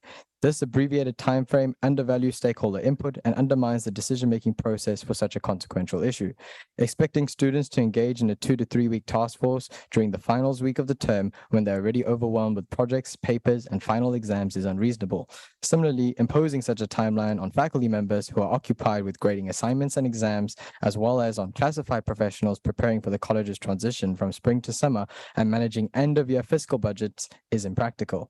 I strongly urge the board to reschedule a board vote when all stakeholders are present, rather during the finals week or after the spring term ends, when students and many faculty members are off campus. Increasing transparency rather than reducing it is crucial for our campus community. Changes to the agenda, meeting dates, and voting dates undermine trust in the public meeting process and diminish the critical role of our elected Board of Education. Additionally, it is important to note that my term as student body president will conclude on June 17th. Given this timeline, I would like to highlight 2 potential options for scheduling the vote on the LCC Health Clinic. The first option is to hold the vote during the June 7th board meeting. By doing so, I would still be in office, allowing for a seamless transition of information and continuity of student representation. This option ensures the decision-making process benefits from my first-hand knowledge and understanding of student concerns, whilst also providing an opportunity for immediate action. Alternatively, the second option is to postpone the vote until the end of the fall term. This would afford the task force and all stakeholders more time to engage in a comprehensive and thorough process. The additional time will allow for gathering of robust data and input, ensuring a well-informed decision that accurately represents the needs and preferences of the campus community. Ultimately, the choice between these options should be made considering the overall goal of ensuring a fair and inclusive decision-making process that prioritizes the best interests of students.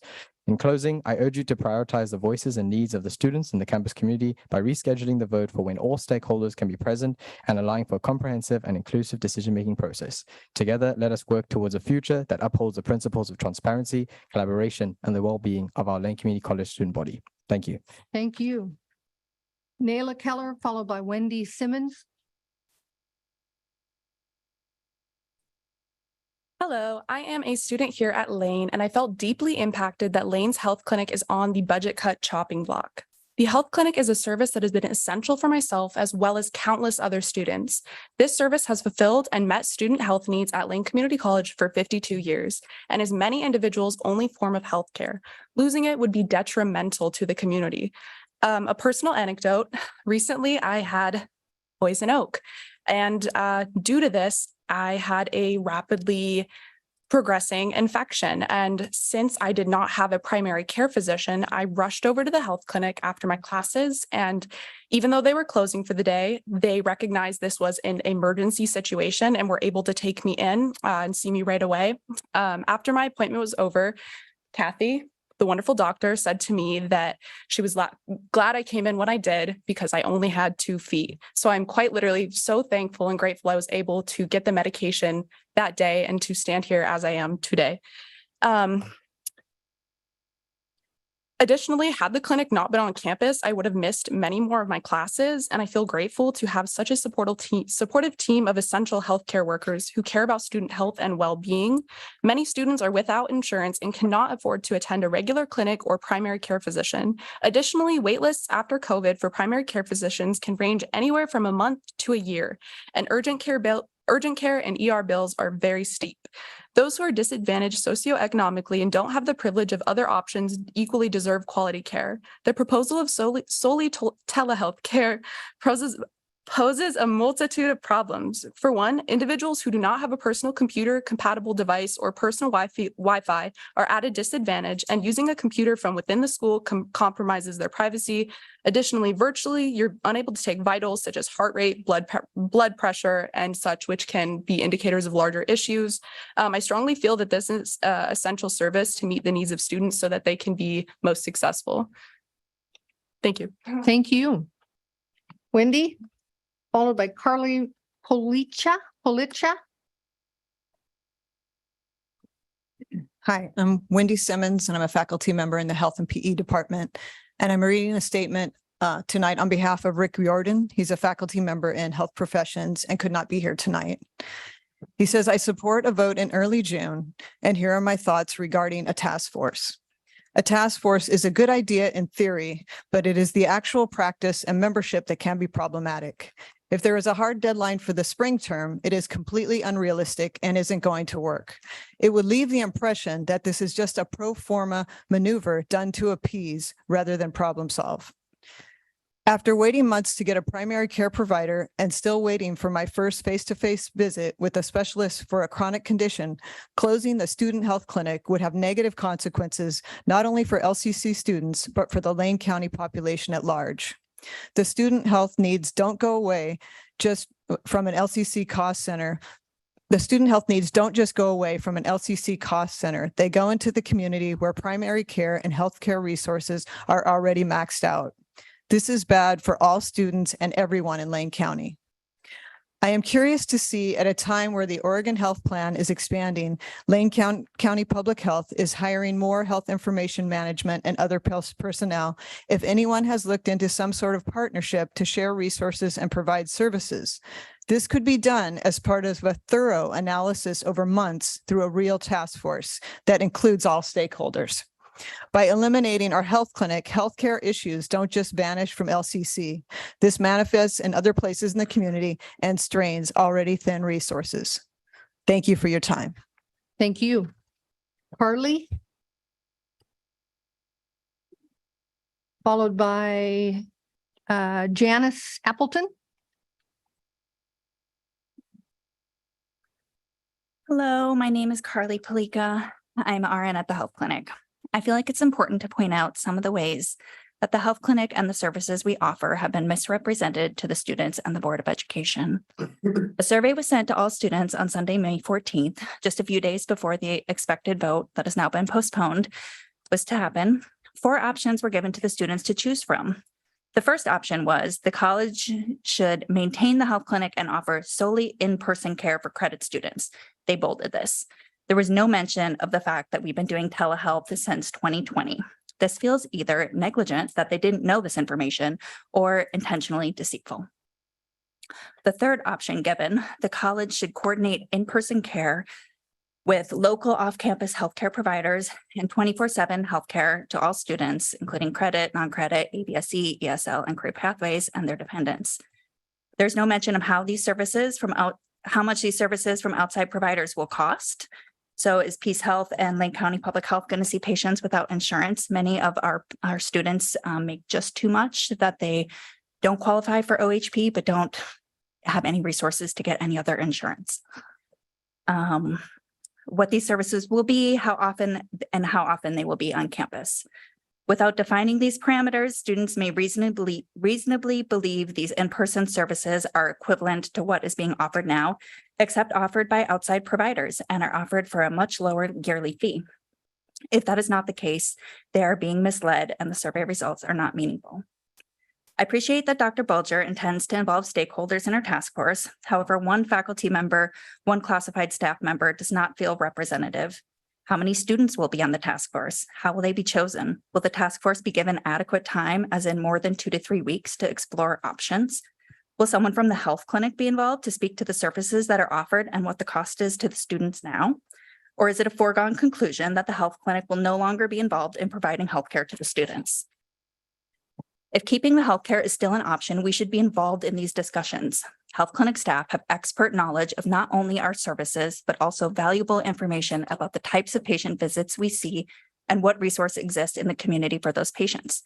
We have fostered deep relationships with Lane County Public Health, HIV Alliance, and other community partners in our 51 years of being here. It feels disrespectful to push us aside and to have people with zero medical background or community relationships deciding how to make a change to medical services on campus. If the intention is to close the clinic and scale back on medical care, but the college feels it does not have the financial resources to provide health services to students, the administration should say that and stop pretending that telehealth or periodic visits from the community partners who are already overburdened and under-resourced will be a better substitute for what we do. It is frankly insulting to us and the thoughtful care that we give to the students, and we all deserve the truth. Thank you. Come on. Show respect. Janice, was that? Oh, I'm sorry. Worries. I'm Hello, sorry. my name is Giannis Appleton, and I wanted to talk about the mental health services offered at the health clinic for a moment. I moved to Oregon about a year ago, left home for the first time, and soon after experienced somewhat of a mental health breakdown. I didn't really have a community yet. I didn't have health insurance in this state. And I was able to go to the health clinic and I was able to talk to somebody, and it was really important for my life at that time. And I don't know where I would have gone if this wasn't an option. So I just think that needs to be considered and taken into account. Thank you so much for hearing what I have to say. Thank you. Appreciate you being here. Fiora Starchild Wolf, followed by James Neal.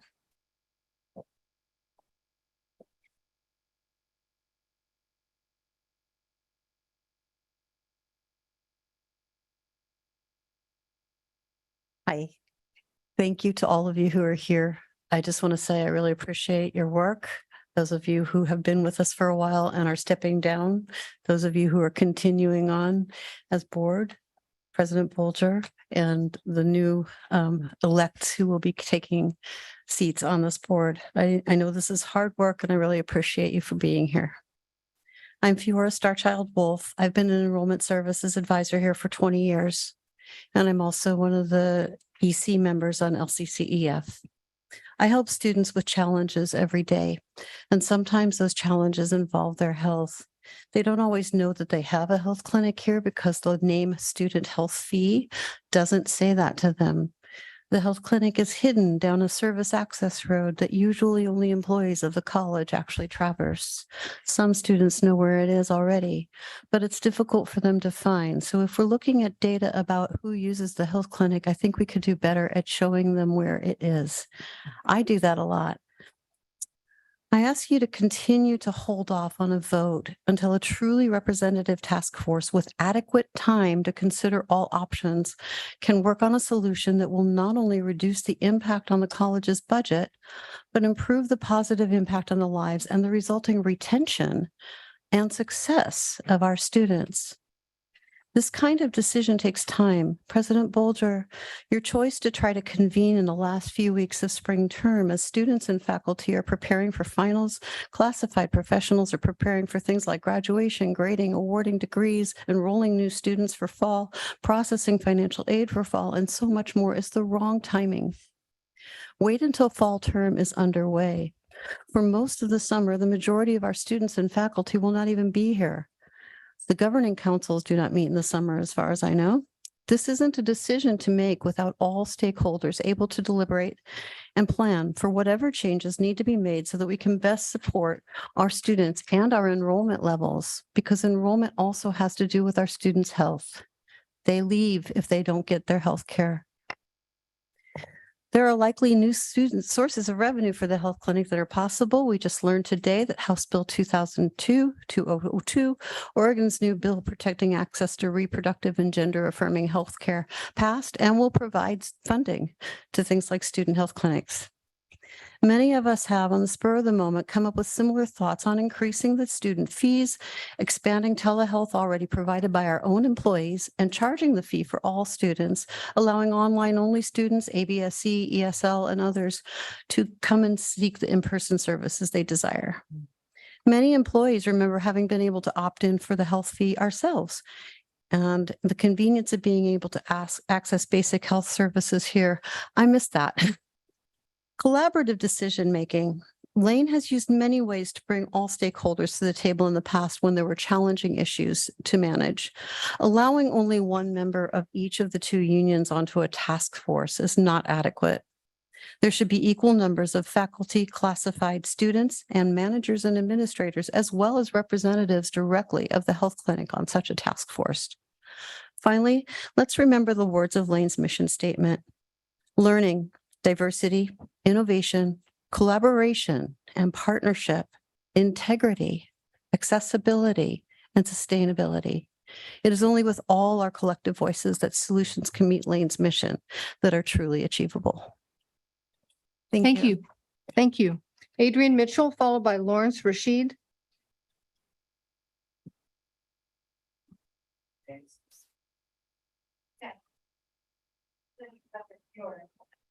Hi, I'm James Neal. James, did I skip over you? I Yeah, I'm supposed to be apologize. after her. I apologize. I am not good at speaking in public and I have a lot of anxiety for this, but I moved to this town when I was 20 years old from upstate New York. I went from having my doctor a phone call away and like 3 blocks down the street to not having any form of medical care here for almost 2 months. I have multiple chronic conditions that I need daily and weekly medication for. I was able to get care at the LCC clinic during my time between providers when I first moved here. And I still go there whenever I have a health concern that is more urgent than the minimum 6 weeks it takes to schedule an appointment with my primary care doctor, and that is the emergency speed level. I've gone in on multiple Fridays where there's been no medical personnel who can assist students, but even the front desk people still help. And it could have just been my bad timing and stuff when my stuff came up. But I know all the staff there are really nice, and the medical people that have helped me were able to get me a emergency asthma inhaler because my doctor said that I didn't have asthma bad enough to get one because I passed the test. When I routinely have asthma attacks anytime I do any kind of exertive activities and stuff, like running to class. This is a big campus and I'm scared to transfer to U of O because it's way bigger. But my girlfriend was unable to get her temperature taken by a nurse because of the time we came in on one Friday. And I had another line in there about wanting more healthcare and thinking we should have more money directed towards it just so we can make sure the students are taken care of. I just wasn't sure how to phrase it. But I've gotten multiple vaccines and, as I said, medications from the health clinic that I wouldn't have been able to get to in a timely fashion. When we first had the smallpox outbreak and stuff being a major thing, I'm in one of the risk categories. And so I was able to go to the student health clinic and get vaccines that I needed to stay safe in my community. If the clinic gets cut to only online, I'm going to lose my main source of healthcare. I'm going to lose the reassurance that I'm going to be safe. And a bit personal, I work at the daycare on campus. The staff at the daycare on campus, at least the Head Start section, don't know we even have a health clinic because they haven't been informed of it.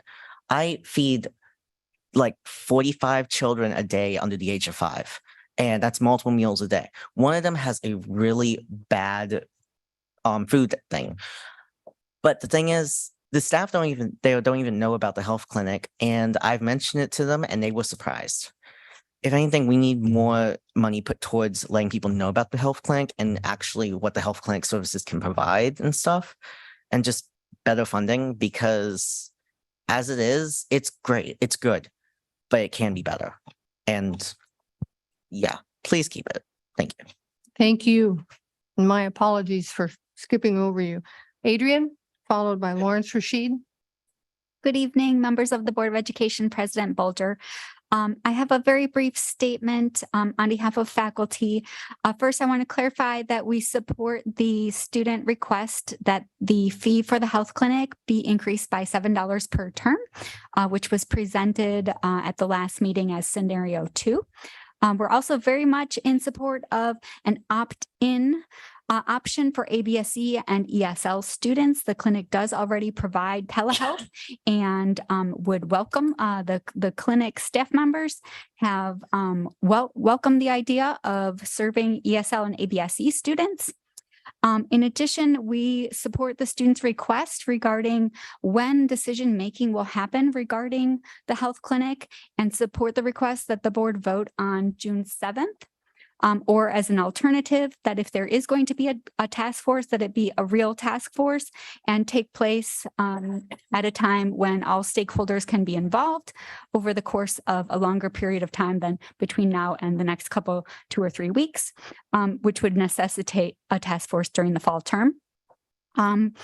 We greatly appreciate your service, board members, and we're counting on you as our publicly elected officials to please keep us informed about the decision-making process when it will be scheduled. We would greatly appreciate finding out and having information posted on board docs in advance or notice to the campus community so that we can know when the vote will take place.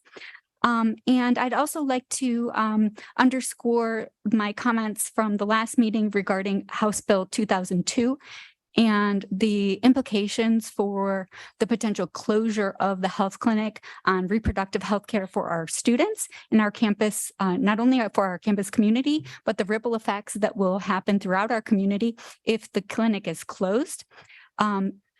I think this is a really critical decision, and it's one that our local legislators are very concerned about. They have earmarked funding for the LCC Health Clinic in House Bill 2002.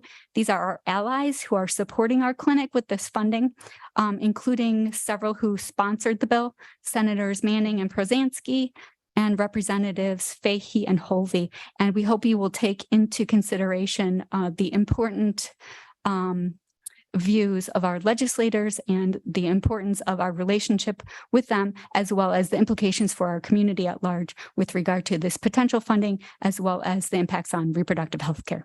Thank you. Thank you. Yeah, she spoke already.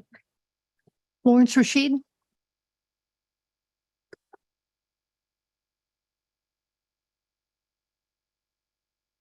Wow.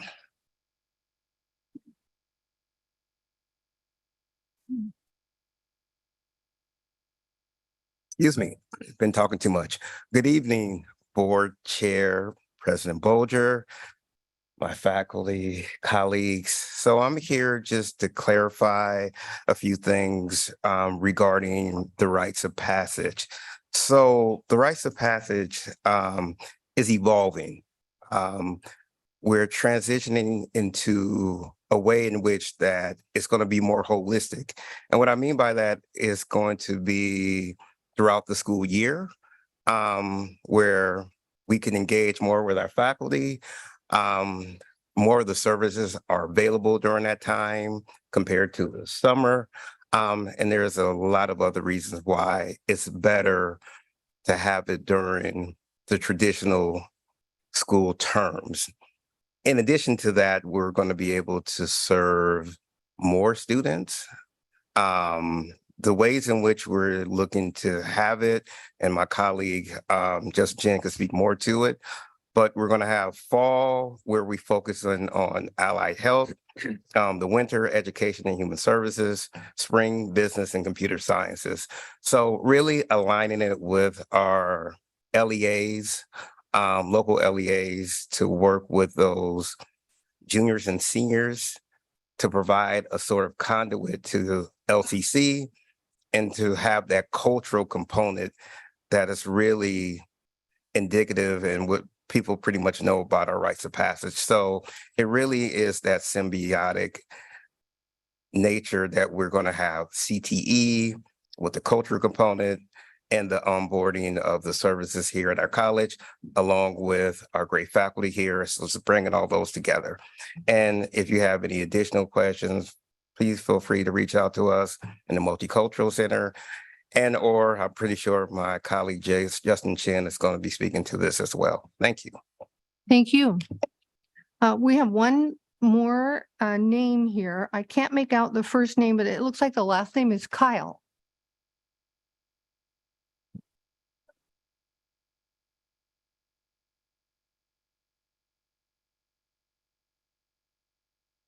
I don't know how to do this, but so I guess I've been chronically homeless the last 10 years until I started coming here. It started with trans teen homelessness by my mom in the South. And I went from that to the Navy, who kicked me out because I was not straight. And I went from there to disaster relief, to disaster relief, to disaster relief, different programs and initiatives and contract labor opportunities. And then I got here. Not quite healthy in the head from just trauma. Like the last 6 months before the new year, I spent my time giving to an elderly care trans woman who needed help getting up and needed help picking up pills. And I did that for free for 6 months, just for sleeping under her couch so that she could scream at me in the middle of the night. So I'm recovering from a lot of stuff, and I don't have a lot of energy to give to go to school. And I need to go to school. I need to get the proficiencies that are required of me to start working on policy against initializing AI to give mental health to students when we shouldn't be giving anyone AI treatment for anything, much less mental health.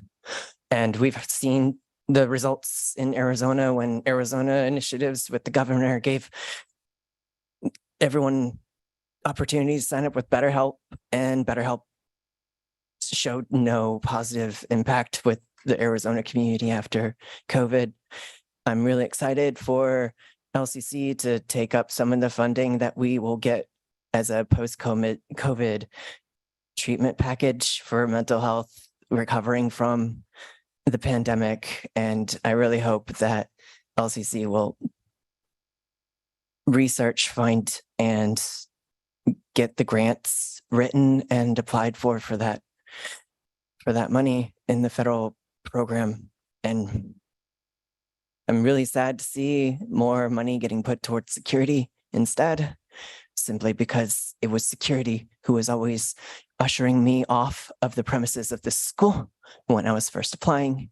It was the health clinic that got me the help I needed, the support I needed, that got me to see career pathways, that got me to go over to the rainy day pantry, that helped me feel safe while living across campus, setting up my life. So please maybe keep them around for people like me, since post-pandemic, you're going to see more of Thank you. Tell me your first name. Got that? Thank you for coming. Do we have anyone online who would like to be heard? Jennifer DeRoss. Jennifer DeRoss, are you there? DuBose. Yep. DeRoss. And I've seen it written two ways. Quoting. DuBose. I'm looking down here. Oh, it's quoting me. I see what you're saying. It's quoting me. So it's Jennifer, what's the last name? What's it spelled? Hayward? No, I should. Katie Neal. Who? Katie Neal is the next one. Katie Neal? We have a Jennifer. That's Jennifer Hayward. She works. There's Katie. Do you want to activate your camera? There you are. Welcome. We can't hear you. I think you must be on mute. Hi, can you hear me now? Yes. Yes. All right, I'm just gonna, it seems to want either the video or the mute, so I'm just gonna go with the, so you can hear me and maybe you can't see me, but I started working for the community college about 6 months ago in specialized support services. I attended the meeting last week where we discussed the closure of the health clinic. And there was a presentation made which presented some data about the small amount of number of students being served by the clinic. And I just wanted to express my dismay at that presentation. I felt like it was a really poor presentation that didn't really successfully make an argument. It really only looked at data from fall term 2022, which was the first term where classes were attended back in session after pretty much 2 years of closure from the pandemic.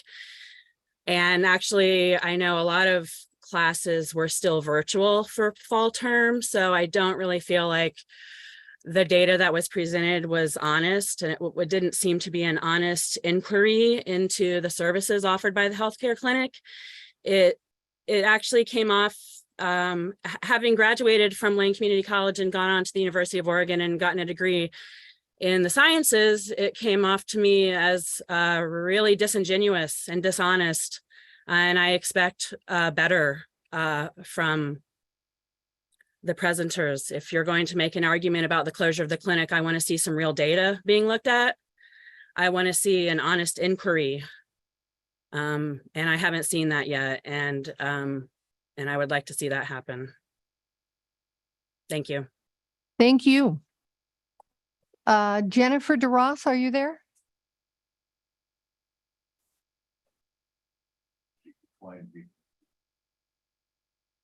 Anyone else? No. One last call. Is there anybody else at all? No, that apparently concludes public comment. I want to tell all of you who are here tonight and those of you who are listening, how much I appreciate your willingness to spend time with us and to give us your testimony. I do expect us to treat everyone with respect. Having said that, it's important that you know that I feel comfortable speaking for all of my colleagues when I say we value your input, we want your input, we listen to it, and we take it very much into consideration. So thank you for being here tonight. We have to move on now with our agenda to other things that are not about the health clinic. I can assure you that President Bulger will be very forthcoming about whatever process steps and calendar for those steps that the board approves going forward. I'm sure there'll be every effort to make sure that the campus community is fully aware of whatever steps the board may take next to determine the future of its health clinic. So thank you all for being here very much. Thank you. We're going to move forward. Steve? Steve? Yep. I just wanted to make a very brief comment, just particularly to thank everybody, of course, that came out to speak, but in particular those who had personal stories and who had to make themselves vulnerable tonight to share them with the board. That's hard to do. Takes a lot of courage. You all spoke very compellingly, and I appreciate it. Thanks. Yeah, thank you. So we're going to move on now with our agenda. Since, I mean, it looks like people are speaking about what the comments were. Feel Thank free. you. I wanted to thank Dr. Rashid for coming to speak with us. I appreciated the clarifications that he provided. And I had requested previously that we have a presentation on the changes that are happening to that program. And I'm hoping at some point we can. So I appreciated him coming and giving comments during public comment. I feel like Dr. Rashid should have the time during a board meeting. I'd love to hear from him. Very good.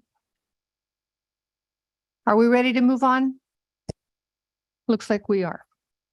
Okay, the next item on our agenda is the loan request. President Bolger? Yes, I want to ask Marlene Rocha, AVP for Finance and Operations to Finance and Accounting, to come to the podium and discuss the loan request. It's an item that's in your packet.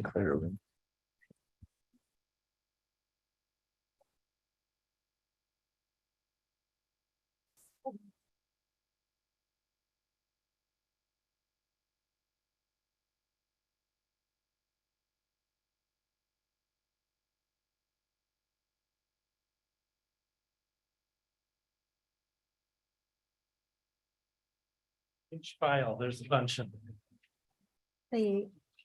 The last one.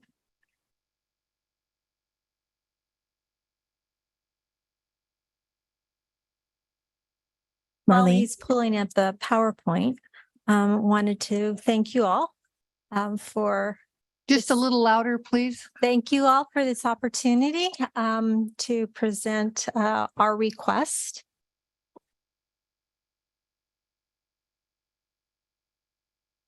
Oh, that's the wrong one, but that's all right. Sorry, that was the last one. Oh, Do you remember what it's I called? thought it was the last one. It's got Try this. there you will find several attached documents to tonight's board meeting concerning our request.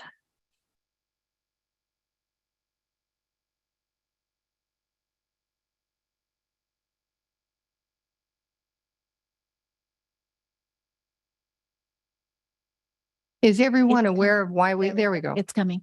Okay, so so we'd like to make a loan request for fiscal year 2023. Next slide, please. We have gone through and made estimations for revenue resources, personnel costs, materials, and service costs. We have pulled the data from our financials, and we have excluded funds 8, which is grants, fund 5, financial aid, 2009 and 2020 bonds, which are in fund 4, and 2003 and 2022 pension bonds, which are in fund 3. And we have used projections from quarter fiscal year 23 and 24. Okay, as you can see from the cash flow analysis that was done, come June next month, we will have a monthly balance deficit of 3.1 million.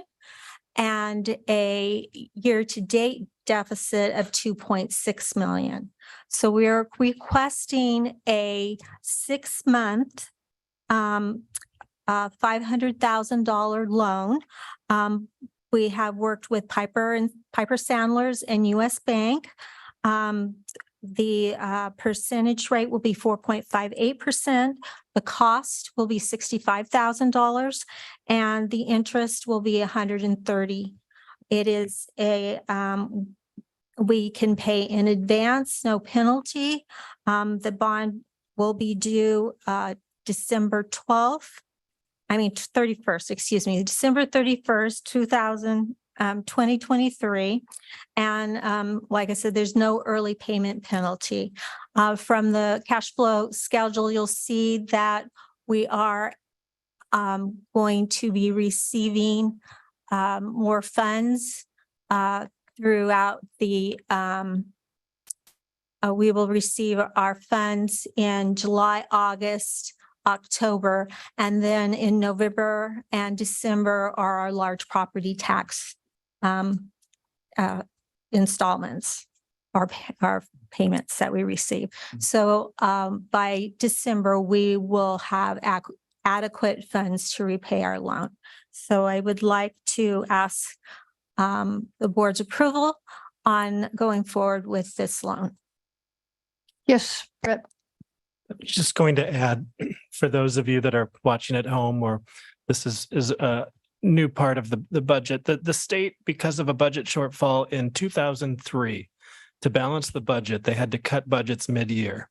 They decided the way to balance it was to not pay community colleges the fourth quarter payment at the end of the 2-year budget cycle. That's we're in the 8th quarter right now of the 2-year budget cycle. And so you'll notice under state aid, 2 payments come in July and August. And so this is not the first time that Lane Community College or other community colleges have had to do this.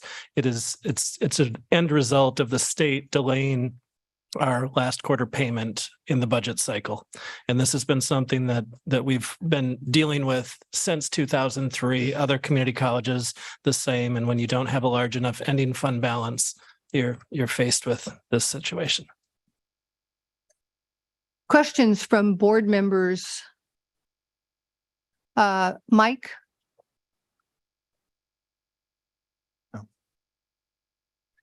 To get this discussion started, I'd like to move that we authorize the college to take out a $5 million loan at 5.8% interest to be paid back by December 31st, 2023.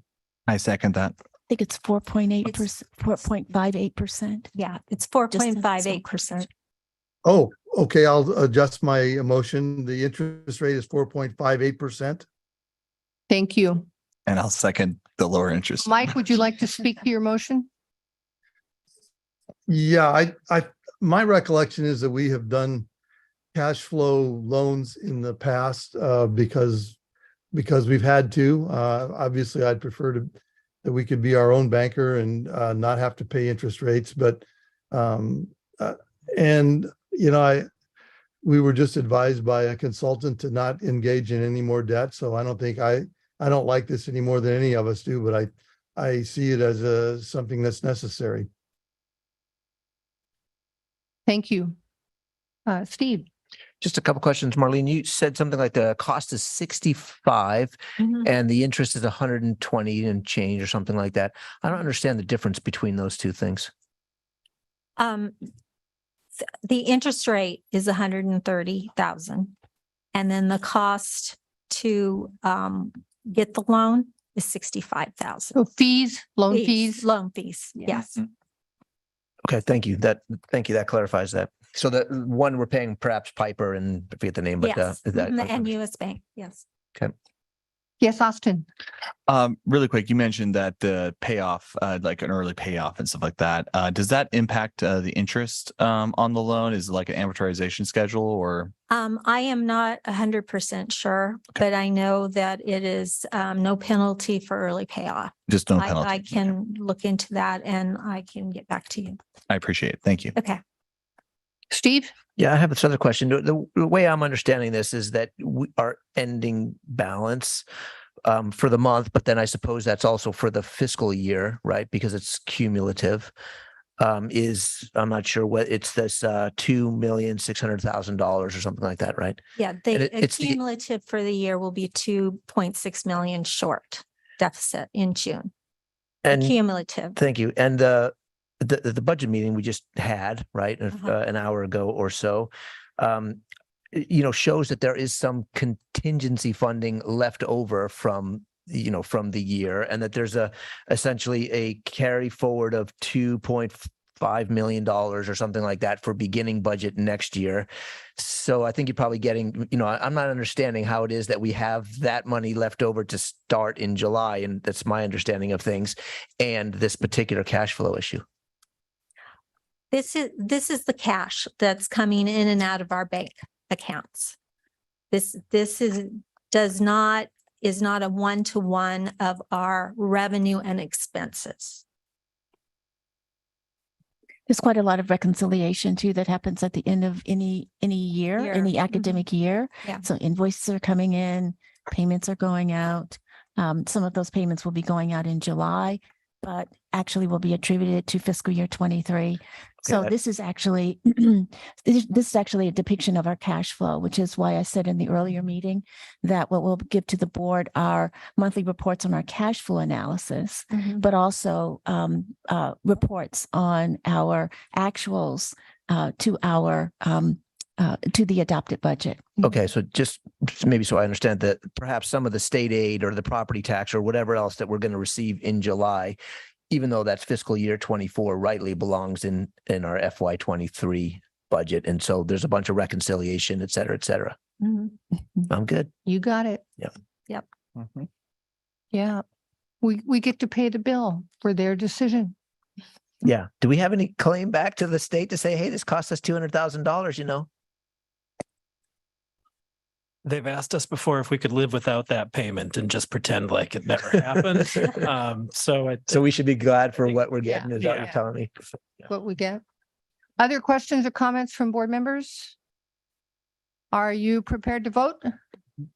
Celia, will you call the roll, please? Yes. Mike Eister, Aye. Austin Volnegi, Aye. Lisa Fragola, Aye. Holly Johnson, Aye. Steve Mattel, Aye. Rosie Pryor, Aye. Angela Van Kraus. Aye. The motion carries. And with that, I am going to adjourn the board's special meeting and call to order our work session. And since we've already called the roll, we don't need to do that again. And that takes us to board policies. President Bolger. Yes. So Mike Blade will walk us through the policies. Can you pull up the crosswalk? Yeah. Thanks. Thanks, Mike. So I stand before you with the last big one, right? So just so that you understand, this is the last time I'm going to bring, well, I hope this last time I'm going to bring this many to you. These are the remaining 6,000 OCCA board policies. They're all related to fiscal affairs, financial affairs of the college. You'll note that there is one policy, I believe it is board policy 6330, that I'm recommending we not adopt, or that you not adopt, and rather stay with the current one that we have, because frankly, I like it much better. It's much more detailed. It refers to the various procurement laws in Oregon, et cetera. And so I would strongly recommend you keep that one and not pass the or not adopt the OCCA policy for that. And otherwise, I'm happy to take questions on any of these that you might have questions on, or I can go through them one by one if you'd prefer. Questions, board members? Lisa. Yep. So, board policy 6150.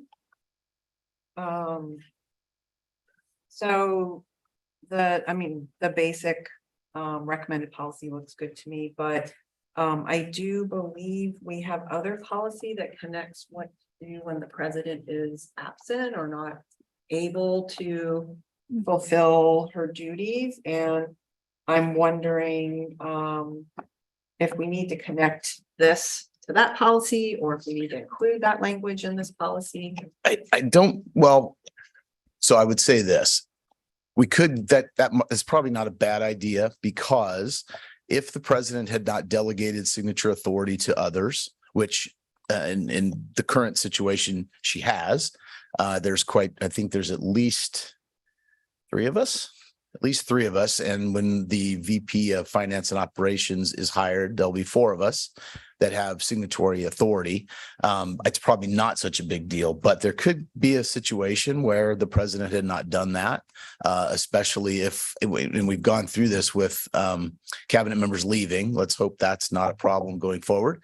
And so we're taking them off, and maybe there's a delay in putting new folks on. So that is something that could certainly be done. It's probably not a bad idea, actually. Other questions, comments, observations? Not on that one. Angela, did you have another one? Angela. Thank you. I was wondering about, well, sort of overall, I'm hoping we can go through at least briefly each policy, just to make sure that we have opportunity for discussion. And I wanted to sort of call our attention to a time a year or two ago when I think I don't know if we made a resolution to that effect, or if we simply said we would, or if we really committed, I'll stop qualifying it. I don't think that we have, as a board, looked at policies that we're reviewing specifically using the equity lens tool that we used for a while. And I think that it's important that we sort of resurrect that practice and recognize the importance of it. I think that there are potentially ways that we are advancing inequity simply by not paying attention to the opportunity for that. So I'm hoping that we can review each policy with that perspective. I do have one specific question about BP 6300. It mentioned quarterly financial reports to the board, and I was wondering if that's actually a change in process, or if that is sort of covered by, the 2-column spreadsheets that we get from time to time that say like how our current year budget is going versus our forecasted budget or something like this. Obviously, we're going to be a little bit paying closer attention in this coming year with the budget situation as it is, but in general, I was wondering if that's a change in practice, or if that would be a continuation of current practice. So I will answer that question first, then come back to the equity lens. It would be a change in practice. There's currently nothing in the board policy that requires a quarterly financial and budgetary report. I believe it's a best practice, however, which is why OCCA included it in this policy. It's probably, especially at Lane, given our tight budgetary situation, at least in my 3 years here, there may have been a time where we weren't quite so tight, and that would be great to get back to, and I hope we do. But currently, we probably should have a quarterly report at a minimum, so that the board members are completely clear as to where we stand with respect to our budget. And, are we hitting the goals that we had in our budget? So it's just a best practice from OCCA. As far as the equity lens goes, Angela is absolutely right. The person that did that analysis for us was Deb Butler. When she left, it definitely fell by the wayside, and frankly, I'm not exactly sure how she did it. And so we would have to find somebody that maybe I could promise to take Deb out to lunch or something and get her to show me what she did. I'd be happy to do that, especially when we finish if we want to go back and look at the ones that might have equity lens issues.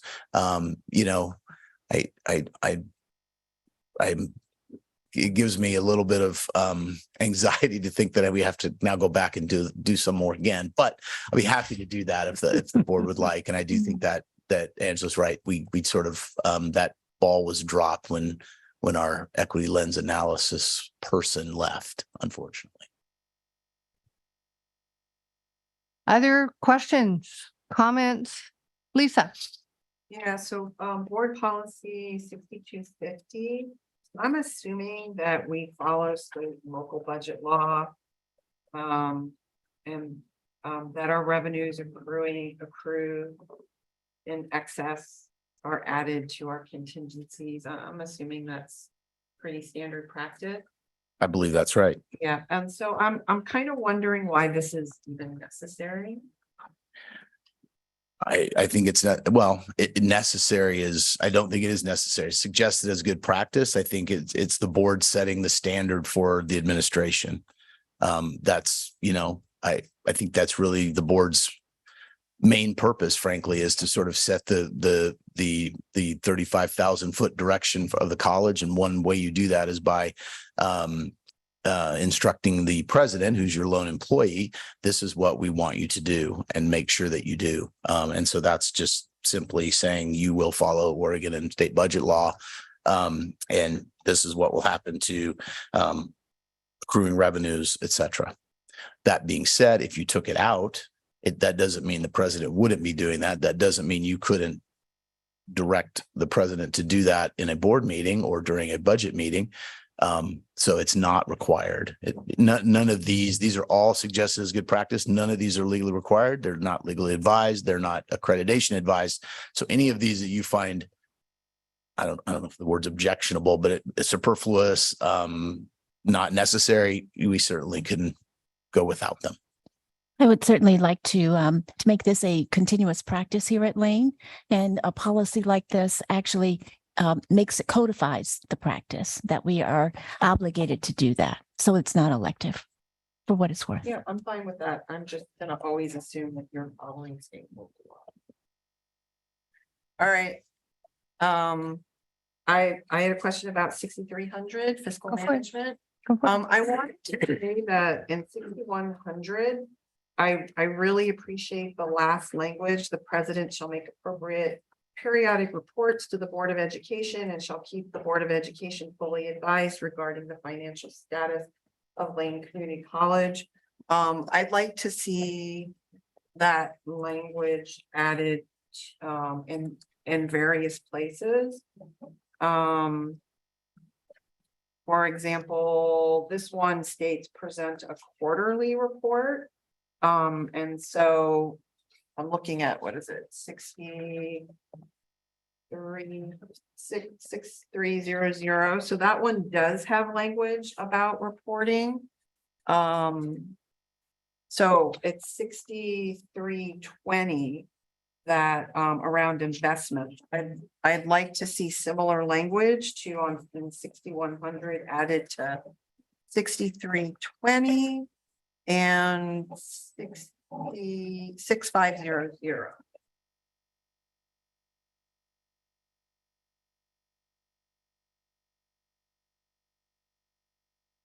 Okay.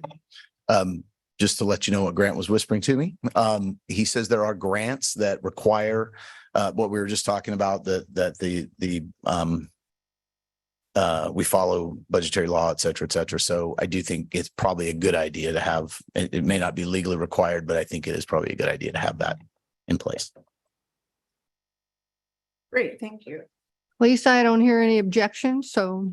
Awesome, thank you. I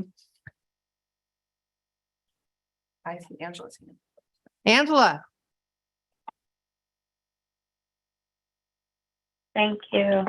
I do like the idea of adding that periodic reporting of appropriate language to those two policies.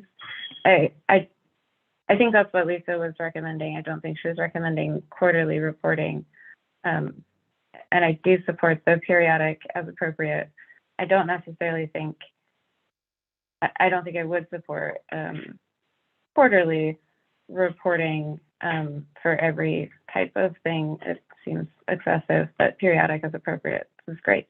But I also wanted to say, what I originally wanted to say was that actually, I really quite like the 6250 policy. I just love the optimism that we might have excess amounts. I love it. You got my I wish I attention. could. Where's the optimism? maybe we'll manifest. Scroll. Just got it.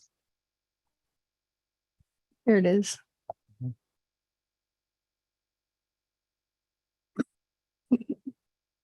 I have a few more. Okay. So you're suggesting not adopting 6330, correct? Yes, Okay, correct. so I support that. And I'd also like to suggest 6340. I'd like to suggest tabling it until we can do additional work and integrate the CBA language into this policy. This talks about bids and contracts, and I think that the board made an important decision when we passed the CBA, and that we've had a lot of success implementing it. I appreciate the updates that Tom has given us about how successful it's been, and so I'd like to ask that this be tabled until we can. I wonder if you'd be open to an alternative approach. What if we go ahead and approve this and then just bring it back around and add the language? So I mean, bring it back around well, when? whenever I can Mike do can next. craft it. So just to give you a preview of coming attractions, so the 7,000s are next, which are human resources. There's quite a few of those that are problematic. I think mainly because again, they tried to take California board policies and sort of rework them for Oregon. And I'm not sure that in the 7,000s, they succeeded terribly well.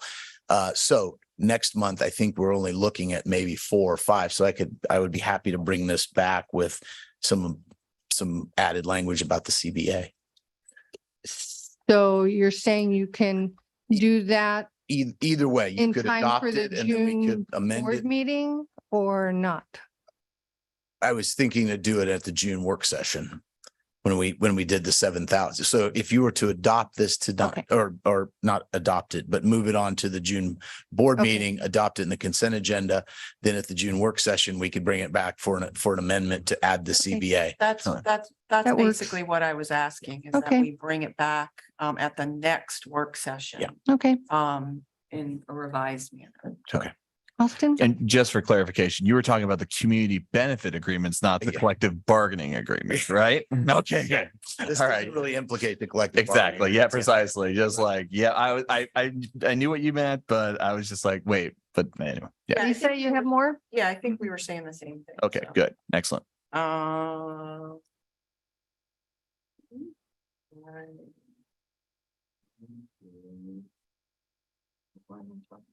That one we talked about. And the last one I was curious about was 6620.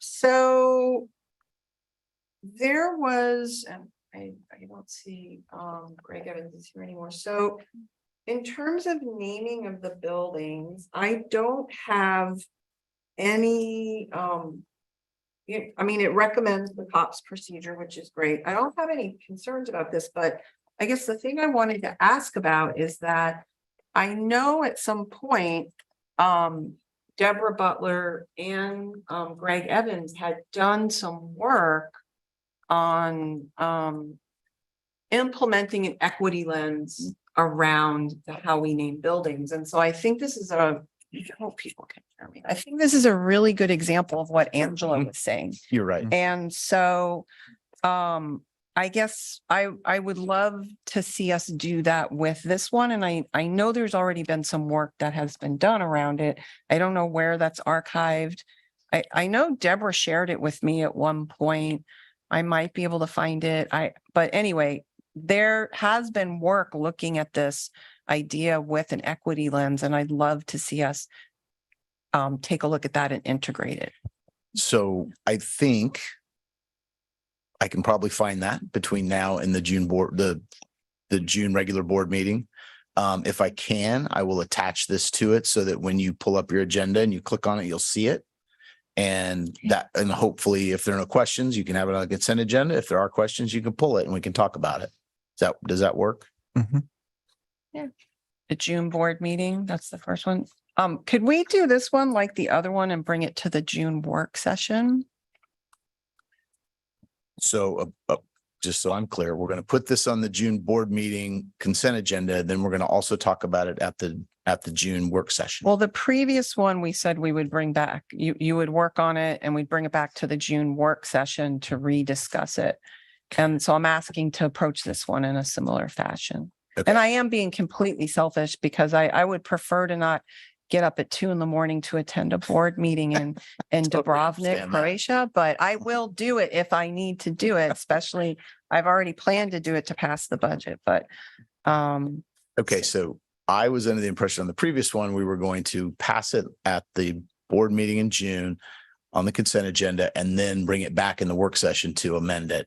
But if you just want both of these at the work session and not put them on the consent agenda for June board meeting, that's fine too.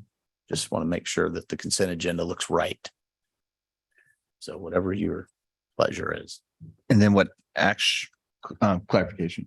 And then what action we would take would be on the next board meeting that, yeah. July board meeting. July board Okay, meeting. so and the consent agenda. I believe, can you clarify what you were suggesting? Were you suggesting adopt it on the consent agenda and then work on it at the work session? But then we would still have to we'd still have to approve it at the next board meeting again. The July board meeting. Yeah. Yeah. Either one works for me as long as when we get to that work session, we have the additional modifications. There, no question on that. And frankly, doesn't matter to me either. You tell me what your pleasure is. And I just want to make sure that I give the proper ones to Celia so Celia can put them on the consent agenda for June. I'm fine if we approve them and then continue to work on them at the work session. Okay. Good. Kind of keeps things moving along. Thank Good. you. Steve? Just to follow up on Lisa's comment about, I've forgotten which policy number it is, but the one that she was suggesting adding CBA kind of, or acknowledgement or language to. I just want to get clear at this point, really for myself. I believe, right, that the CBA that we passed was related to the $121 million of bond spend and not all the other contracts, et cetera, that we enter into on a regular basis at the institution. And so, somehow we just need to be clear about in the policy where that applies and where it doesn't, or if we want to extend it more broadly, that's a discussion to have as well. But at this point in time, as far as I understand it, it doesn't apply to all contracts. It applies to a specific subset. Well, actually, as it's written, it applies to our infrastructure plan, which goes beyond just the bond. And we have applied it to other things in the past that go beyond the bond. It does sound to me as if this might be the conversation you want to have at the amending work session. Mm-hmm. Yeah. So rather than get into Yeah, I crafting wasn't policy suggesting getting into it. now. I'm just saying, I think there's actually, at least for me, some clarity that I'll Yeah. need before I can support it. And exactly what do we mean? And are we extending it? Are we not? That kind of thing. So again, we'll come to it. I think it's a good discussion. Sure. So do you have a sense of where we are at this point? What we're putting on the consent agenda for June 7? What's the date of our next meeting? June 7? Yes. And So what we're not bringing Yeah, so forward, we're there's- not going to adopt the one that you recommend we not adopt? And Right. So there's 13, so there'll be 12. The one that I recommended you not adopt, it sounds like you all are okay with that. So there'll be 12 on there. Hopefully pass through the consent agenda. We'll bring the 2 plus the 7,000s that are not problematic to the June work session. Okay. I think we did it. Oh, there's Who's got there? Angela. Thank you. I love having spotters. Thank you. I just wanted to give you a heads up. The naming policy conversation that Lisa referenced occurred at our December 16, 2020 meeting. It was under discussion action items, naming policy. Thank you. Okay. I think we did it. We're almost done. Thank you. That brings us to the observation that future meeting dates and agenda items should be available for your review in your packet. Are there any last comments or observations? Austin? Just want to congratulate the candidates for last night's election. For those who did not win in their election, I feel like there's opportunities for you to still be involved in this community college.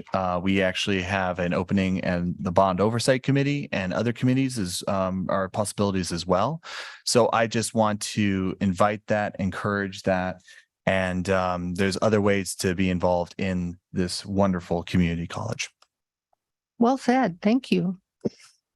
And since Austin has lead responsibility to help us recruit and appoint to fill those openings, I appreciate you're on the job. I'm happy to make those. Mike? I was going to say what Austin said, and I also want to thank the people that decided to run, whether they were elected or not. It's a big decision and commitment to make, and really appreciate that people did that, and congratulate the people who were elected. Yeah. Agreed. Anything else? Anything from you, President Bolger? No. Have a good evening, everyone. We are adjourned. Are we holding an executive session? I think that's just. No, we are not. Not this evening. Place mark.